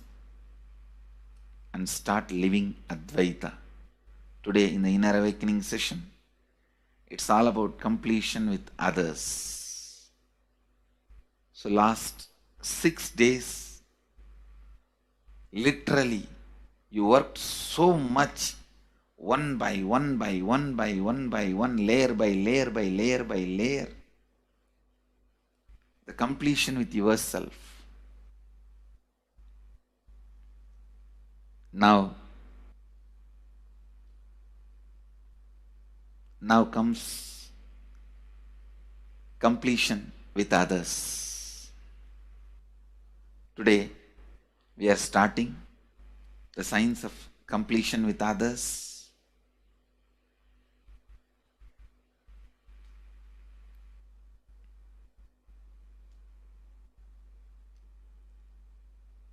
It's one of the most powerful science. Does so much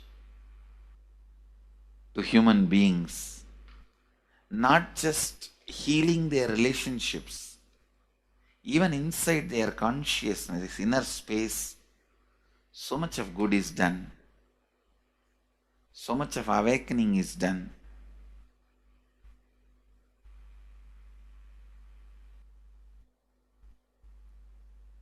See, when you have completed with others, the kind of strength you feel is the power of Advaita. Strength of Advaita.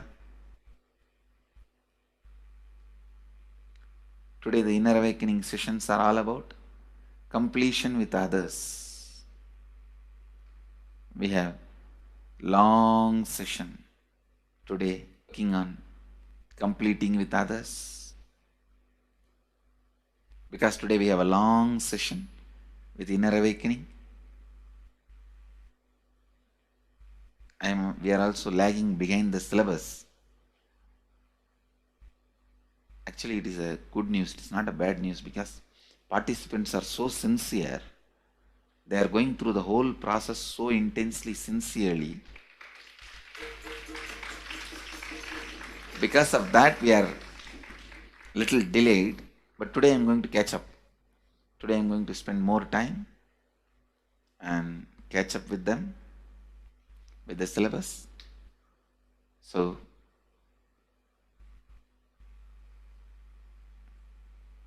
I conclude today with this. I'll move to the next sessions, IA sessions and all that. Because never I conclude. There's no conclude. It goes on and on and on. Only the audience change. So with this, I move to the next step. I bless you all. Let you all radiate with integrity, authenticity, responsibility, enriching and causing eternal bliss. Nithyananda. Thank you. Nithyananda Dhyanapitham, Nithyananda Nagar of Mysore.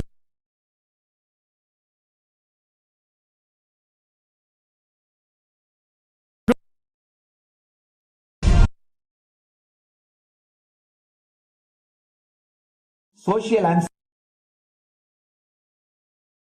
Now, let's listen from the Supreme Pontiff of Hinduism that the self-transformation is the secret to achieve global peace. Social answer means I'll tell, oh, you should all work for global peace. You should all work for turning the world. You should work for revolution. You should work for all these, that things. You should vote only the party which says that it will stop the war and all these things. This is the social answer. Nonsense. If you want the honest answer, I tell you, simply transform yourself. You can't do anything. If at all you can do, you would have done it. Be honest. If you can do, you would have done it. You are raising this question because you are not able to do. Am I right? So let us be very clear. Let us be honest. We are not able to do. Socially. That's the truth. That's the reason you are sitting here and raising the question. I tell you, understand few important things. There are a lot more attached to this question. There are many things which is attached to this question. We always feel the present is the world is totally spoiled. It is not going according to the rules or how it is supposed to be. It was wonderful once upon a time. In ancient time, things were going properly. Everything was well and great. And I tell you, 10,000 years ago, they found some writings on stone in Harappa Mohenjo-daro culture. Some stone writings have been discovered. The other day I read a beautiful book about that stone writings. That writings, it says, oh, nowadays the society is not as it should be. So much of war. There is no peace. In the early times, there was so much of peace. Society was really great. Things were as it should be. And it almost looks like a today newspaper editorial. 10,000 years ago, the same thing carved on a stone. Then understand, there was no such time as only good prevailed. It is just a fantasy. Hinduism, they call it Satya Yuga, the age of truth. There was a time only truth prevailed. And every religion, Christianity, they say the Garden of Adam and Eve. There was a time everything was wonderful. Every religion has got the fantasy. The past was great. There was golden past. Always the idea of golden past exists only in the past. The more you go back, again you say the past was great. And I tell you one thing, it is a wonderful way of postponing accepting the reality. Otherwise, I can be sure the world was same as it is today. Whether it is 5,000 years ago or 10,000 years ago. Maybe one thing, there was no CNN channel that time. So the news did not reach you so quickly. That's all. The news did not reach you so quickly. That may be the only difference. But otherwise, I can be sure the good and the bad was equal. Good and the bad was equal. The same amount of wars were there. All the other things were there. You read the Puranas, the mythological stories of India, you saw things. Enough of dirty things. I think sometimes, and if you read completely the Puranas or the Hindu scriptures, there are a lot of things much worse than modern day. The criminal activities or bad things or negative things, whatever you say, all this stuff. And never think only present day is corrupted or violent. In the ancient days also, only one thing was not there, the CNN news or the internet. So the news did not reach you. But otherwise I can tell you, enough the good and bad was there. It always will exist. It will exist. All you can do is, if you awaken yourself, if you reach the enlightenment state, you can go beyond it. And I tell you, enlightenment is the only service you can do to the society. Just become enlightened so that you will reduce the negativity. Now, as of now, you are also the part of negative group. Naturally, we will be a negative group. As long as we are unenlightened, we will be the part of collective negative consciousness. So if you become enlightened, at least you will reduce your weight. That's the only thing we can do. Nothing else can be done. So all I request you to do is just become enlightened. Realize that you are a lion. That's the only way to help yourself and the society. Otherwise, all revolutions, you see, all revolution again end up as one more tradition. In last 2000 years, 3000 wars have happened in the humanity. In 2000 years, 3000 wars. Human beings have not done anything except doing wars, except fighting. Everybody claims he wants to do revolution. He wants to spread peace. You see, every country claims their army is a defensive army. Then who is offending? Tell me. Every country says defensive army. Then who is offending? These are all just, what to say, games. The idea of peace is a pure game. Everybody wants to spread the peace according to them, not according to the other person. They want peace according to them. The other day I was in one interreligious gathering. One guy is preaching, let all of you convert to my religion so that we will not have fight. He wants peace the way in which he wanted, not the way in which. And there's a beautiful saying, the sword of Muhammad, it is written, peace alone should survive, something like that. Yes. Some statement about the peace on the sword. We all take sword to spread the peace.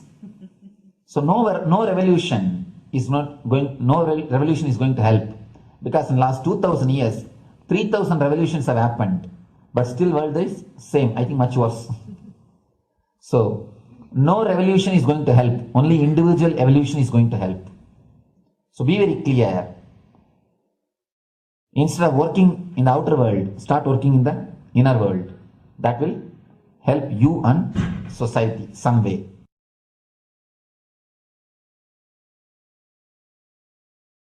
Social answer means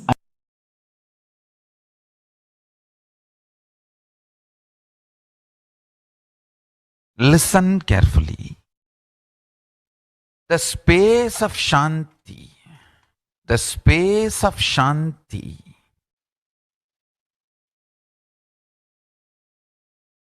is where Kailasa grows. Listen carefully. It is in the deep powerfulness of peace, or peace-centered powerfulness is the ground, breeding ground for Paramashivatva to manifest. Please understand. Like how pure mirror reflects everything, pure Shanti-based Shakti, peace-based powerfulness reflects Shiva, manifests in peace-based powerfulness. Please understand. Neither violence nor powerlessness. Powerlessness is weakness. Violence is abusive. Peace-centered powerfulness, powerfulness-centered peace. All the Upanishads starts with peace, completes with peace. Shanti mantra starts with Shanti mantra, gets completed with Shanti mantra.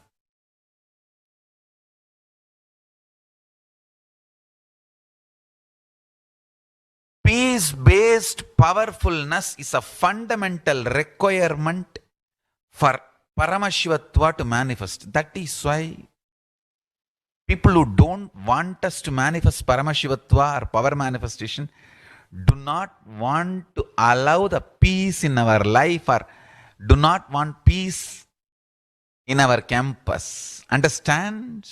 But only if you are peaceful, which cannot be shaken even by the demons and devils and rakshasas, we can be in eternal peace. So, remember this very clearly.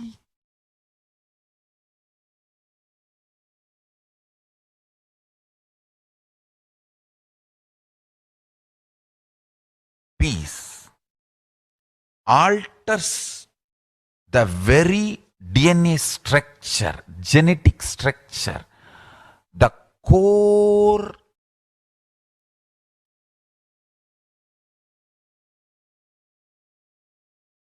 Anu Mahat structure. Understand? Anoraniyan Mahato Mahiyan. The consciousness in you is atom inside the atom, Mahat, more than Mahat.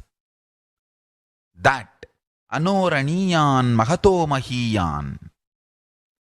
That consciousness starts growing in you with more and more peace-based powerfulness developing in you. Nothing can be clutching. Spend more and more time, energy in unclutching. It will never be wasted. Time spent on unclutching is the most productive time for you in your life, because unclutching completely makes you altogether a different material. Understand? It makes your very biomemory, muscle memory, core structure, molecular structure, genetic structure, DNA structure, everything, all the 8 energy flow circuits. Energy flows, 1, the pure conscious explosion. So totally 8 energy flow circuits exist in you. All the 8 explodes when you unclutch. Understand? Unclutching is the space in loving peace, living peace. Individual level, social level, global level. Understand?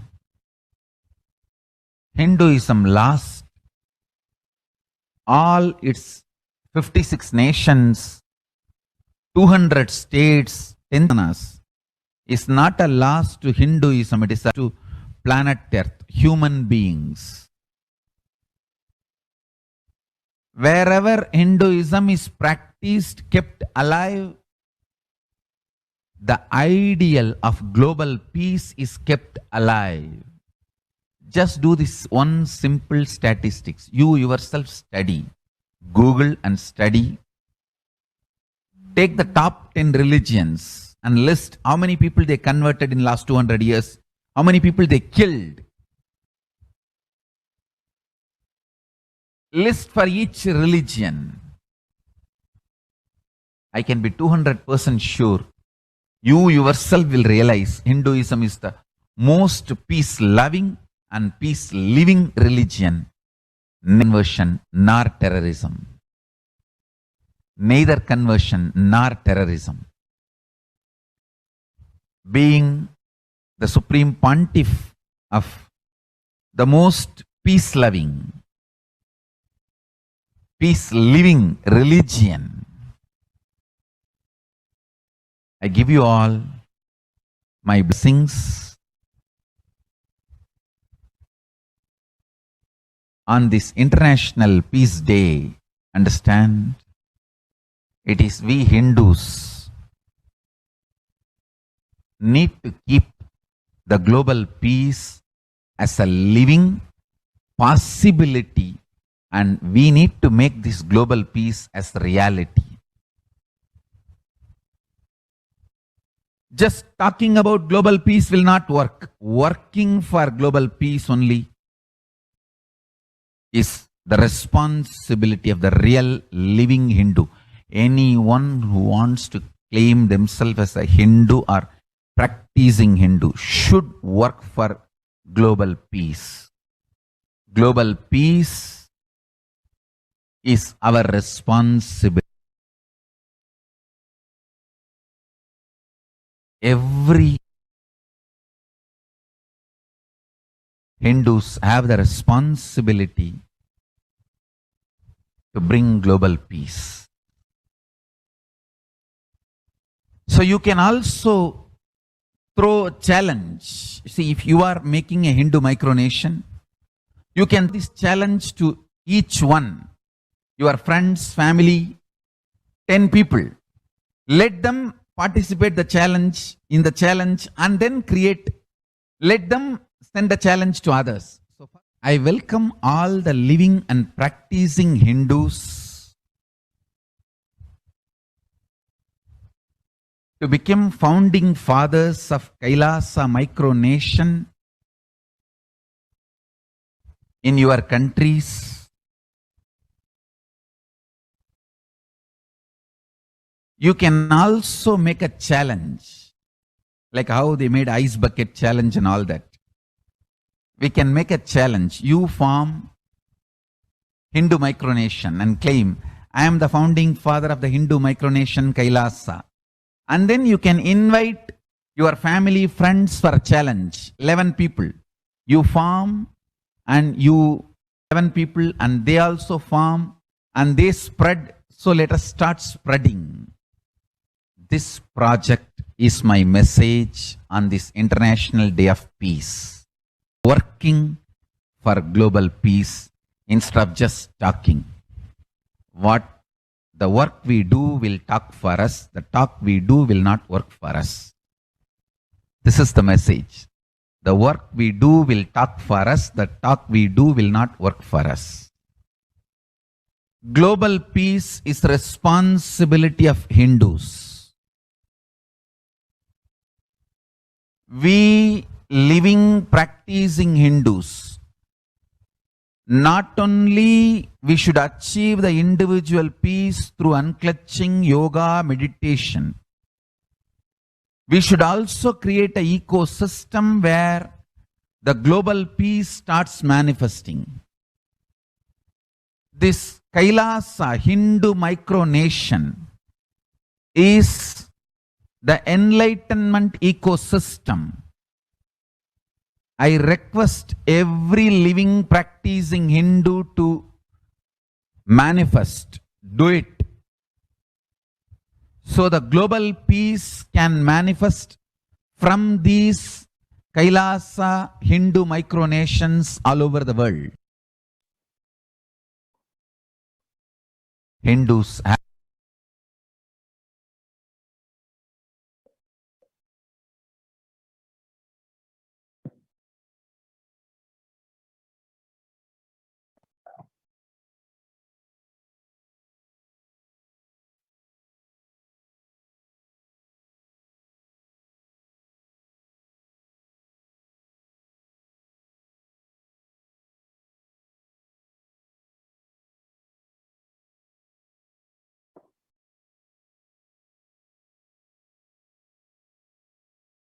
Now, let us see the Supreme Pontiff of Hinduism and Kailasa's mission of global peace and superconsciousness breakthrough. The sovereign order of Kailasa, led by the Supreme Pontiff of Hinduism and Nithyananda order of monks, nuns, and Hindu diaspora, are working for global peace and to give a superconsciousness breakthrough to humanity. It is the Supreme Pontiff of Hinduism's mission to revive a conscious world where the global issues at climate, economic, social, health, and humanitarian levels cease to exist from their very root, turning the problems of poverty, hunger, violence, discrimination into powerful living through the experience of oneness. The Supreme Pontiff of Hinduism has been working from the very grassroots level to usher in an era of peace at all levels, individual, societal, national, and global. His deep insights into the workings of the human mind, body, emotions have enabled him to powerfully and directly address various social and emotional problems facing humanity today. Some of the ways that the Supreme Pontiff of Hinduism provides spiritual solutions to combat the pandemic and other issues. Since the beginning of the global lockdown, the amount of contribution and activism of Kailasa has increased multifold through the Paramashivoham program, bringing the super consciousness breakthrough to the whole humanity. By starting the Akhanda Nirvikalpa Samadhi Jnana Yajna and contributing almost 3 billion minutes so far, Paramashiva Sankalpa chanting, the sacred Sanskrit mantra chanting to heal 24/7 via Zoom sessions, spiritual healing to one and all via Zoom sessions 24/7, helping humanity to cope up with insecurity, fear, disease by empowering individuals to heal themselves and learn to cope up emotions like depression and tough situations in relationships, providing alternative solutions to worldly problems through power manifestation, initiating thousands every day into the innate superhuman capabilities into the Kailas Kotiyar sessions, providing healthy solutions like a technique to clear the stomach from the Ayurveda solution, which ultimately brings clarity out to the spiritual truths and give a conscious breakthrough. In the long term, establishing self-sufficient communities, continuing and intensifying the service of Annadan, the free food in Nithyananda Annalayas around the world, including Tirunamalai and Los Angeles and many other adhinams, paving way with the New World Order, starting the agriculture-based communities in Adi Kailas and several other locations. Peacekeepers of Kailasa offering various life solutions from the teachings of the Supreme Pontiff of Hinduism. Hinduism prescribes various methods for global healing. One such is Maheshwara Puja, nullifying the collective negativity simply through the presence of the avatar and his order of monks, offering Maheshwara Puja to the natural calamities hit victims. Bhava Samadhi Darshan to raise the individual consciousness breakthrough. Akashic reading, the cosmic revelations. Now let us see the Supreme Pontiff of Hinduism, spiritual solutions for COVID-19. Society was created with the delusional ideas of too many human beings, blind spots, and the decisions made from those blind spots. If the visionary of a civilization or country or nation has blind spots when he developed the vision for it, the whole civilization suffer those blind spots forever. Now it's time that nature, Prakriti, resets itself. Many of the blind spot-based visions, ideas become important components of the society. This pralaya which is happening is melting down everything which is delusion-based. The world as we know is gone, and let us celebrate God. This isolation which is seemingly endless with an unknown future which is compelling humanity to make a 100% lifestyle change is something to be deeply dwelt upon. All problems need to be addressed only with spiritual solutions and powerful cognitions. To stop people having mental breakdown, pandemic fatigue, collapsing, depression, and also give them the super consciousness breakthrough and revive the enlightened civilization, the Supreme Pontiff of Hinduism continuously gives spiritual solutions and powerful cognitions.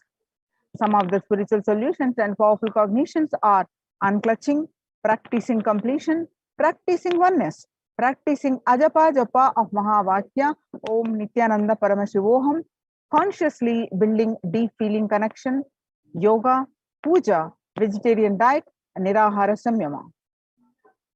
It's time we all take responsibility to save humanity, to protect people. All these spiritual solutions are offered free and available online and open for all. Let us take a few minutes now and share with as many people as possible, and let us save the world, and let us give them the experience of these powerful solutions, especially the experience of untouching Nirvikalpa Samadhi initiation, and save people from this pandemic fatigue, destruction, and delusion. Help people to have a super consciousness breakthrough and sail through this pralaya. This unclutching Nirvikalpa Samadhi Jnana Yajna, people from over 50 countries continuously radiate the space of Paramashiva by practicing this meditation 24/7, 7 days a week, 13th May 2020, and at any given point of time, they are 4 to 8 zones actively unclutching around the world. Join this movement at http://kailasa.tv/minutes for peace. http://kailasa.tv/minutes 4 peace. The life solutions based on the ancient Hindu tradition, the meditation and yoga techniques from the scriptures, the cognitions rooted in the highest truth, the lifestyle based on living and radiating the higher values of life, and powerful way of living and realizing one's ultimate potential form the foundation of the Supreme Pontiff of Hinduism's teachings, which by their foundation for peace on planet Earth. The Supreme Pontiff of Hinduism launched the Minutes for Peace initiative, which aimed to reduce crime globally by conducting mass meditations around the world in parallel. In 2014, just after 2 years of launching the program, it crossed over 1 billion minutes of meditation.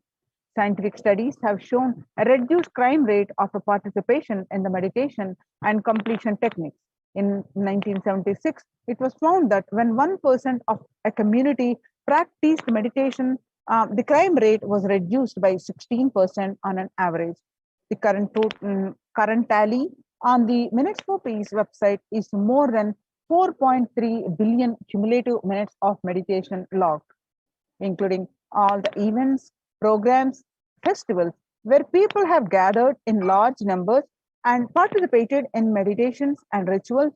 The total comes out to be a staggering 409 billion minutes so far. You can see some of the glimpses. At one event, about 5,000 devotees gathered and participated in a 48-day meditation program called Shuddhatvaitam. The Supreme Pontiff of Hinduism has hosted Kumbh Mela in the United States in Los Angeles since 2007. Nithyananda Sangha is entrusted as the only organization to host Kumbh Mela outside India by the Akhila Bharatiya Akhada Parishad. In September 2006, the Supreme Pontiff of Hinduism has organized the first confluence for world peace to honor the memory of those who lost their lives saving others on September 11, 2001 at Irvine, California, United States. The second confluence for peace was held in Los Angeles in 2007 in collaboration with Vedanta Society, BAPS, ISKCON, Siddha Yoga, and other organizations. The Kumbh Mela festival spread fast to other countries, including Australia, Canada, etc. In 2009, the Supreme Pontiff of Hinduism has organized a month-long peace walk covering 1,000 kilometers and 1,000 villages to bring together in harmony from all walks of life, to promote feeling connection and oneness among people. During the walk, health camps were conducted in villages along its path. The Supreme Pontiff of Hinduism has conducted the large-scale collective meditations on September 21st, International Peace Day, to raise the collective consciousness. One of the greatest contributions of the Supreme Pontiff of Hinduism is initiating thousands into sannyas. Sannyas is our social responsibility, save Hinduism and humanity. The Supreme Pontiff of Hinduism has revitalized the monastic tradition of sannyas by initiating thousands into Nithyananda monastic order. The all-renouncing monks contribute the best things to human civilization, living their life with the cognition that life is for others. These monks and nuns act as the harbingers of peace and empowerment for the human society distraught with violence, depression, and other forms of life negativity. Supreme Pontiff of Hinduism has also revived the ancient practice of embarking on pilgrimages, taking spiritual aspirants to such as the Himalayas, Kailas, Varanasi, Angkor and various powerful temples of India. Even though prevalent in India, this practice is rapidly losing its original context, turning into a recreational family vacation. Reviving the original spiritual context, the Supreme Pontiff of Hinduism has made it possible for modern day human beings to benefit from the spiritual present at these centers and accelerate their journey of spiritual evolution, hence ensuring individual and collective peace as a natural consequence. Food system hold key to ending the world hunger. Under the Red Om, launched by the Supreme Pontiff of Hinduism, through the Annalayas, that means the free food donation centers, at the Kailasa's de facto spiritual embassies of Kailasa worldwide. Under the guidance of the Supreme Pontiff of Hinduism, has served over 5 billion organic, sattvic, vegetarian meals so far. Giving free food to all the citizens is the economic policy of Kailasa, deriving the reference from Vedas and Agamas. Recently, the humanitarian initiative launched by the Supreme Pontiff of Hinduism is the opening of Kailasa's COVID care centers in India, where the monastery campuses have been turned into a multi-layer quarantine facility to safeguard the inmates against any possible point of harm. The Supreme Pontiff of Hinduism has opened this service free to all people, regardless of any differences in age, gender, caste, creed, ethnicity, color, or socio-economic status. Food, shelter, internet, and all basic facilities, including medical care, are provided at these COVID care centers free of cost and for an indefinite period of time. The outcome has been splendid. Zero infection rate so far among the participants, a feat not achieved by anywhere else in the world, let alone in India. This response model of handling the COVID-19 pandemic at a community level, along with guidelines and recommendations for governments, has been recognized and accepted by the United Nations as well. You can see some of the glimpses where the participants of the COVID care program offered by the Supreme Pontiff of Hinduism are enjoying a healthy, blissful spiritual lifestyle in multi-layered location. They enjoy a stress-free time following a spiritual morning routine, doing yoga, doing puja, temple sevas, kara sevas, and celebrating festivals. Join the Kailasa's COVID care protection centers with the link below, especially if you are in India. Make use of this opportunity. https://kailasa.org/Kailasa care. Now let us see the revival of temple sciences and ecosystems. The Kailasa's COVID care centers majorly are the temple-based ecosystems. Let us understand the importance of reviving these temple-based ecosystems. Now, in the times when COVID-19 is rampant and the ancient temples are in a lockdown because of the risk of widespread corona disease, the devotees of these temples were visiting and having darshan of their gods and goddesses for thousands of years. Yet all these ancient sacred sentiments have come to a harming halt after the lockdowns have taken place.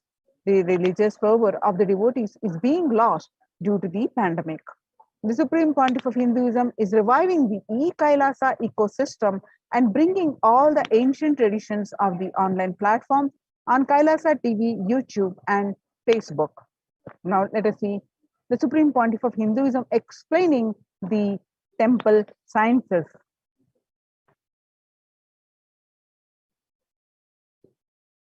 Deities in this culture. Anybody coming from outside just wonder, is this just sentimental carved stones, worshipping culture, or just artistic sculpture? What is the invisible function of temples' deities? See, both questions, same answer. That is the reason I wanted to answer both the questions together. Modern day dish TVs, antennas, mobile towers, all of them work in the level of certain frequency where the words, pictures, visuals can be transmitted. See the verbalization and visualization, names and forms can be transmitted from one place to another place through these mobile towers, dish TV antennas.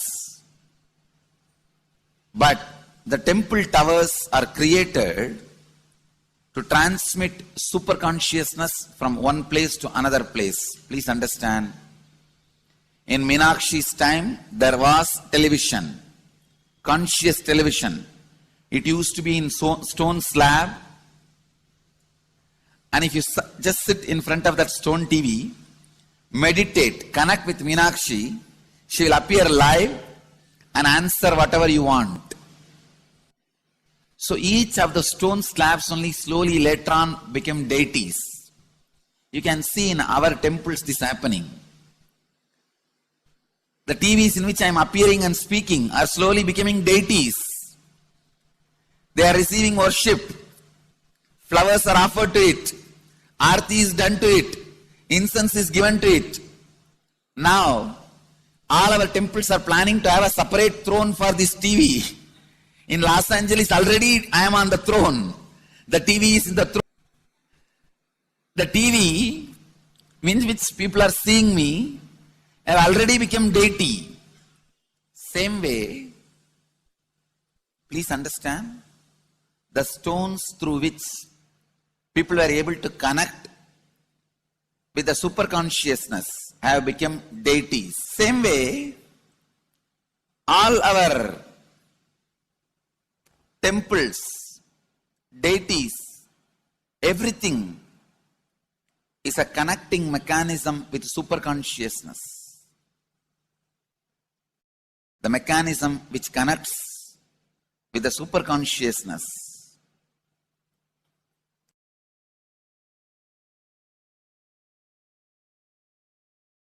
Please understand, the deities and temples are not just sentimental carved stones, or they are not just artistic sculptures, they are conscious transmitters. They raise you to the super consciousness. In each house in Vedic tradition, we have a puja room. All the puja rooms are your private conscious airport centers. The main temple is the place from where continuous super consciousness is radiating. So if you just sit and connect with a deep feeling connection, see, in those days human beings were so beautiful and simple. Just remembering the name of the deity is enough. They are already in connection with the deity. That feeling connection. When I read Patanjali's Yoga Sutra, it says, sit in Siddhasana and be in Samadhi. That's all. So the human beings were so simple in those days. Just if you sit in Siddhasana, you are already in Samadhi. If you sit, your mind sits. Now, if you sit, your mind sits. Mind is completely away from the body. In those days, human beings were so simple and intelligent. All the non-mechanical parts of their brain were awakened. It is Western culture which killed the non-mechanical parts of the brain, the functions of the non-mechanical parts of the brain. Please understand, in the Vedic civilization, always human beings were brought up in such a way that non-mechanical parts of the brain was fully alive and awakened. It is a cultural invasion, destroyed the greatest possibility of the human being when the non-mechanical parts of the brain is not functioning anymore. The temples, deities, all these are looking useless. Otherwise, they are a huge conscious infrastructure. Please understand. So, an example, suddenly, if we find some method to travel just 20 feet above the air or 30 feet above the air without petrol or diesel, all our automobiles, roads, everything will become useless. Then you will wonder, why so many automobile industries are established? Why so many cars are produced? Why this huge road waste? I think our ancestors are fools. You don't understand. At one period, it was used. It was being useful. Our temples, our deities, all these are useful if all your non-mechanical parts of the brain is awakened.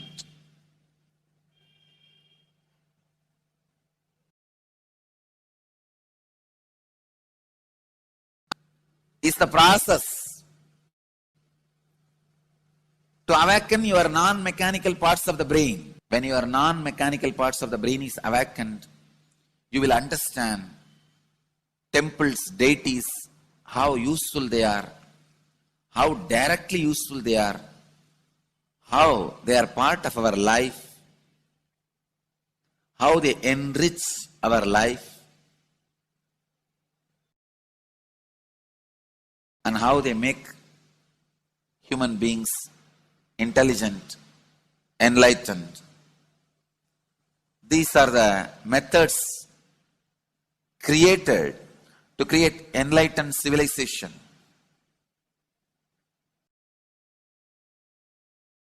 These grand temples are not built as an just monument.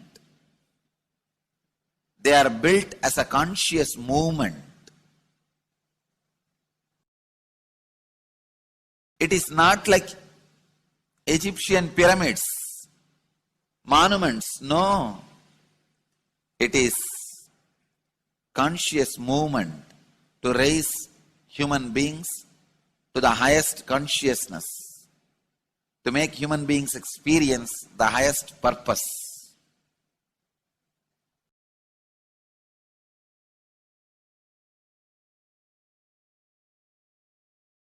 Understand, unclutch, use the temples to achieve the highest consciousness.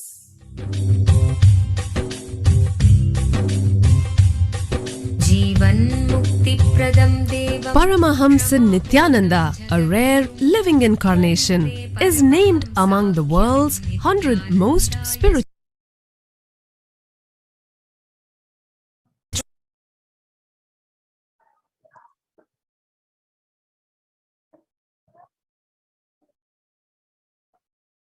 On various occasions, Devi Parashakti revealed Akashic readings on the pandemic and the importance of joining in Adi Kailasa if you are in India.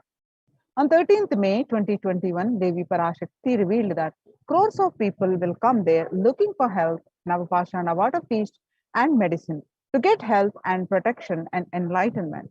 To protect India from the great destruction, I, Parashakti, made this huge ship. Even if captain is not there, ship is there. On 14th May 2021, Devi revealed that whoever comes to Adi Kailasa and does the good work of saving people from deadly corona, I myself will do all of their life's work. This is the commitment Paramashakti is giving you all. Parameshwari, I will do what I say. On 19th May 2021, Devi revealed that to save people from corona, I have set up a huge ship, Ananda Sarovar, Vaidya Sarovar, and Ananda Lingam. I have made it in Adi Kailasa. Go there and take water every day. Worship Ananda Lingam, water, turmeric, milk, neem rasam, showered on Navapashanam are the medicines for this.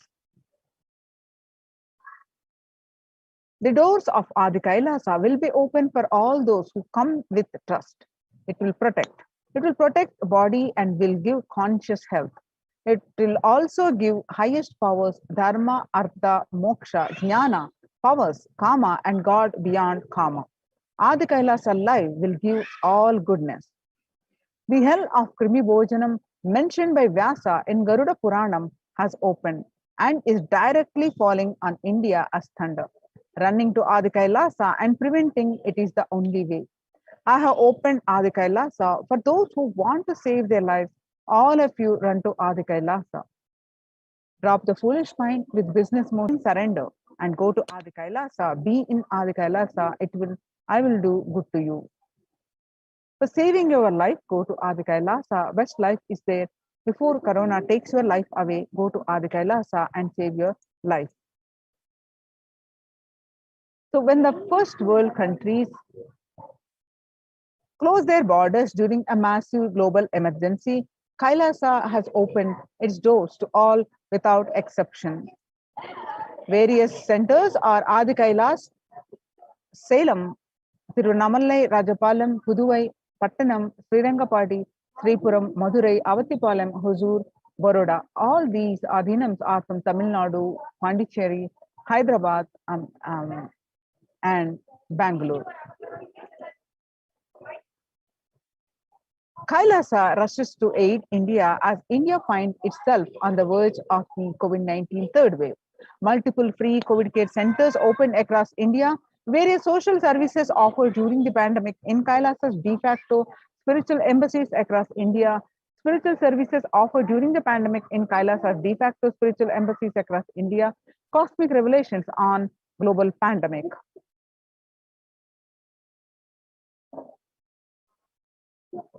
Free social services offered during the pandemic and de facto spiritual embassies across India are medical care, allopathy, Ayurvedic, Siddha medicine, infrastructure to accommodate thousands, accommodation to multi-layered quarantine, emergency ambulances, ICU on wheels, personal protective medical equipment, food security management through the food banks, and organic farming. Join the Kailasa's COVID care protection centers at https://kailasa.org/Kailasa care.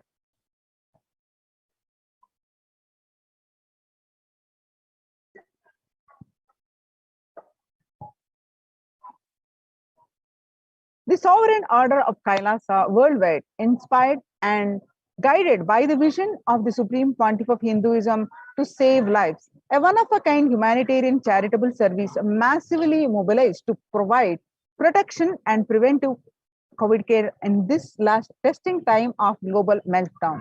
Through this initiative, Kailasa has been consistently supporting people through free food bank, Annadan, free medical care, and many more services. The impact of mental disorders and lack of spiritual strength during a humanitarian crisis are often difficult to assess and inflict lasting damage. To assist this, Kailasa is offering spiritual programs, temple events, and spiritual healing online. Join the Kailasa's COVID Care Production Center. Kailasa's recommendations on COVID-19 and multilateralism to be presented at the United Nations General Assembly and Human Rights Council. Kailasa's report and recommendations on an international treaty on COVID got accepted and published by the United Nations. Surviving the highly contagious COVID-19, where the world is only as resilient as the least resilient country and person, requires true multilateralism, governments, organizations, and people to collectively address the crisis. Kailasa has been successfully providing grassroots solid solutions in multifarious ways, including providing sustainable community livings with multi-layered quarantine, educating citizens on individual pandemic management, leveraging best of different economic systems based on charity, barter, and money, providing food security and traditional Hindu medicines. These unique contributions have been recognized and by the United Nations and got published in their website www.ohchr.org and the Supreme Pontiff of Hinduism Facebook profile page.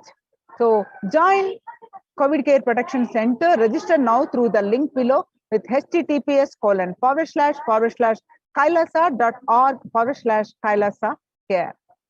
The link again, https://kailasa.org/kailasa care. So with this, we are going to move on to the next part of our segment after a very short break. Thank you, Nithyanandam.